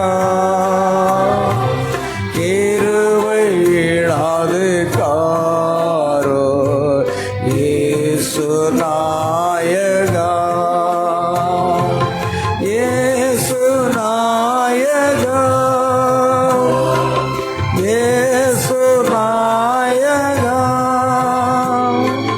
கிருபை இழாது காரோ இயேசு நாயகா. ஆமென். கர்த்தாவே, தன்னை முழுவதும் அர்ப்பணித்தவர்களை வல்லமையாக பயன்படுத்தியிருக்கிறேன். எங்களையும் பயன்படுத்துங்க. சபையின் மத்தியில் ஒரு எழுப்புதல் வரட்டும். ஆமென். உமக்கு தந்தேன் இயேசு நாயகா, ஏனே நான் நல்ல நீரே இயேசு நாயகா, இயேசு நாயகா, இயேசு நாயகா, ஏனே நான் நல்ல நீரே இயேசு நாயகா. ஜெபிப்போமா. அன்பின் பரலோக பிதாவே, உம்மை நன்றியோடு துதிக்கிறோம். அநேக தேவ மனிதர்களை நீர் வல்லமையாக பயன்படுத்தின. அவர்களுடைய தியாகம், அவர்களுடைய தாழ்மை ஜீவியம், அவர்களுடைய ஜெப வாழ்க்கை, அவர்களுடைய அர்ப்பணிப்பு, இதையெல்லாம் நாங்கள் தியானிக்கும்படி கிருபை செய்தேன். இந்த நாட்களிலே எங்களுடைய வாழ்க்கையிலும் அப்படிப்பட்ட காரியங்கள் காணப்பட கிருபை செய்ய ஆண்டவரே, நாங்கள் முழுமையாக உமக்கு அர்ப்பணிக்கிறோம். ஆண்டவரே, ஒரு தாழ்மையான ஜீவியத்தை சாரும் ஆண்டவர். ஒரு ஜெப ஆவியினால் எங்களை நிரப்பி ஜெபத்திலே தரித்திருக்க கிருபை செய்வீராக. கர்த்தருடைய சமூகத்திலே நாங்கள் காத்திருந்து முழு பலன் அடைந்து கழுகளை போல செட்டையடித்து எழும்பக்கூடிய அளவில் தேவனுடைய பரிசுத்த ஆவியினுடைய வல்லமையானது எங்களை ஆட்கொள்ள வேண்டுமா ஜெபிக்கிற ஆண்டவரே. கர்த்தாவே, எப்படி அவர்கள் தன்னை முழுவதுமாக அர்ப்பணிக்கும் பொழுது அவர்களைத்தான் தேவன் பயன்படுத்துவார் என்று அந்த மிஷனரி ஊழியர்கள் தங்களுடைய அனுபவங்களை பகிர்ந்து கொண்டதை நாங்கள் பார்த்தோமே. கர்த்தாவே, நாங்கள் எங்கள் சுய விருப்பத்தின்படி நாங்கள் வாழாமல் உம்முடைய சித்தத்தின்படி வாழ்ந்து உம்முடைய சித்தத்தை நாங்கள் செய்யும்படி எங்களை தாழ்த்தி உம்முடைய பாதத்தில் அர்ப்பணிக்கிறோம். ஆண்டவரே, இந்த 3 நாள் கூட்டங்கள் எங்கள் வாழ்க்கையில, எங்கள் ஆவிக்குரிய வாழ்க்கையில ஒரு எழுப்புதலை நாங்கள் பெற்றுக்கொள்ளும்படியாக தேவன் கிருபை செய்ய வேண்டுமாய் ஜெபிக்கிறோம். ஒவ்வொரு சிறிய ஆண்டவரே, ஒரு குளத்துக்கு அருகில் இருந்த ஒரு கூடாரம் ஆண்டவரே, அந்த கூடாரத்தில் துவங்கின ஊழியம் சகோதரன் வில் என்பவரை தேவன் கரத்தில் எடுத்து பயன்படுத்தி உலகம் முழுவதும் கொண்டு சென்று இந்த செய்தியை நாங்கள் இன்றைக்கும் பிரசங்கித்துக் கொண்டு வருகிறோமே. தேவனே, அது ஒரு குளத்துக்கு அருகில் இருந்த ஒரு சிறிய ஒரு கூடாரமாக இருந்தது. ஆனால் தேவனோ வல்லமையாக அவரை பயன்படுத்த காரணம் அவருடைய வாழ்க்கையில அர்ப்பணிப்பு இருந்தது, ஜெப வாழ்க்கை இருந்தது, உபவாச வாழ்க்கை இருந்தது, தாழ்மை இருந்தது. ஆண்டவரே கர்த்தாவே, அப்படிப்பட்ட மனிதர்களைத்தான் நீர் வல்லமையாக பயன்படுத்துகிறீர் என்று நாங்கள் பார்க்கிறோம். அவ்வண்ணமாக எங்களையும் எங்கள் சபையாரோடு கூட உம்முடைய பாதத்தில் அர்ப்பணிக்கிறோம். ஆண்டவரே கர்த்தர் தாமே எங்களை தாழ்த்தி ஒப்பு கொடுக்கிறோம். எங்கள் ஆவி, ஆத்மா, சரீரங்களை உமக்கு ஜீவ பலியாக ஒப்பு கொடுக்கிறோம். ஆண்டவரே, நீர் ஆண்டவரே இந்த 3 நாள் கூட்டங்களுக்கு பிற்பாடு எங்கள் ஒவ்வொருவரையும் நீர் வல்லமையாக பயன்படுத்த போகிறீர். அநேக ஆத்துமாக்களை நாங்கள் ஆதாயப்படுத்த போகிறோம். ஆண்டவரே, அப்படியாக கர்த்தர் எங்களை பயன்படுத்த போகிறதுக்காக உமக்கு நன்றி செலுத்துகிறோம். அப்பா, உம்முடைய நாமம் மகிமைப்படட்டும். எங்கள் குற்றங்கள், குறைகள், மீறுதல்கள், முறுமுறுப்புகள், மறைவான பாவங்கள் சகலத்தையும் மன்னித்து எங்களை பரிசுத்தப்படுத்தி பரிசுத்த ஆவியினுடைய வல்லமையால் நிறைத்து எங்களை கரத்தில் எடுத்து பயன்படுத்த வேண்டுமா ஜெபிக்கிறோம். நீர் பொறுப்படுத்திக்கொள்ளும். தொடர்ந்து ஞானஸ்நான ஆராதனைக்காக செல்லுகிறோம். ஆண்டவராக இயேசு நாமத்தில் ஞானஸ்நானத்துக்கு ஒப்பு கொடுத்திருக்கிற பிள்ளைகள் கர்த்தாவே, ஆண்டவரே சோதரிக்கிறோம். பாவம் மன்னிப்பு கண்டு கர்த்தராகிய இயேசு கிறிஸ்துவின் நாமத்தினாலே ஞானஸ்நானத்துக்கு அர்ப்பணித்திருக்கிற பிள்ளைகளுக்கு ஞானஸ்நான ஆராதனை தேவன் ஆசீர்வதித்து கொடுக்க முடியாது ஜெபிக்கிறோம். இந்த ஆராதனையில் கலந்து கொண்ட ஒவ்வொரு சகோதர சகோதரிகள், பிள்ளைகள், குழந்தைகள் அனைவரையும் கர்த்தர் ஆசீர்வதிப்பீராக. சகல துதி கனமகிமை யாவற்றுக்கு செலுத்துகிறோம். எங்கள் கர்த்தராகிய இயேசு கிறிஸ்துவின் நாமத்தில் கேட்கிறோம் பிதாவே, ஆமென். என் ஆத்மாவே கர்த்தரை ஸ்தோத்திரி, என் முழு உள்ளமே அவருடைய பரிசுத்த நாமத்தை ஸ்தோத்திரி. என் ஆத்மாவே கர்த்தரை ஸ்தோத்திரி. நம்முடைய கர்த்தராகிய இயேசு கிறிஸ்துவின் கிருபையும் தேவனுடைய அன்பும் பரிசுத்த ஆவியுடைய ஐக்கியமும் சந்தோஷமும் சமாதானமும் சுகமும் பலமும் ஆசீர்வாதங்களும் நம் அனைவரோடும், நம் குடும்பத்தார் அனைவரோடும், சகல பரிசுத்தவான்கள் அனைவரோடும் இன்று சதா காலமும் நிலைத்திருப்பதாக. அல்லேலூயா. Praise the Lord. கர்த்தராகிய இயேசு கிறிஸ்து உங்கள் ஒவ்வொருவரையும் ஆசீர்வதிப்பாக. God bless you. God bless you.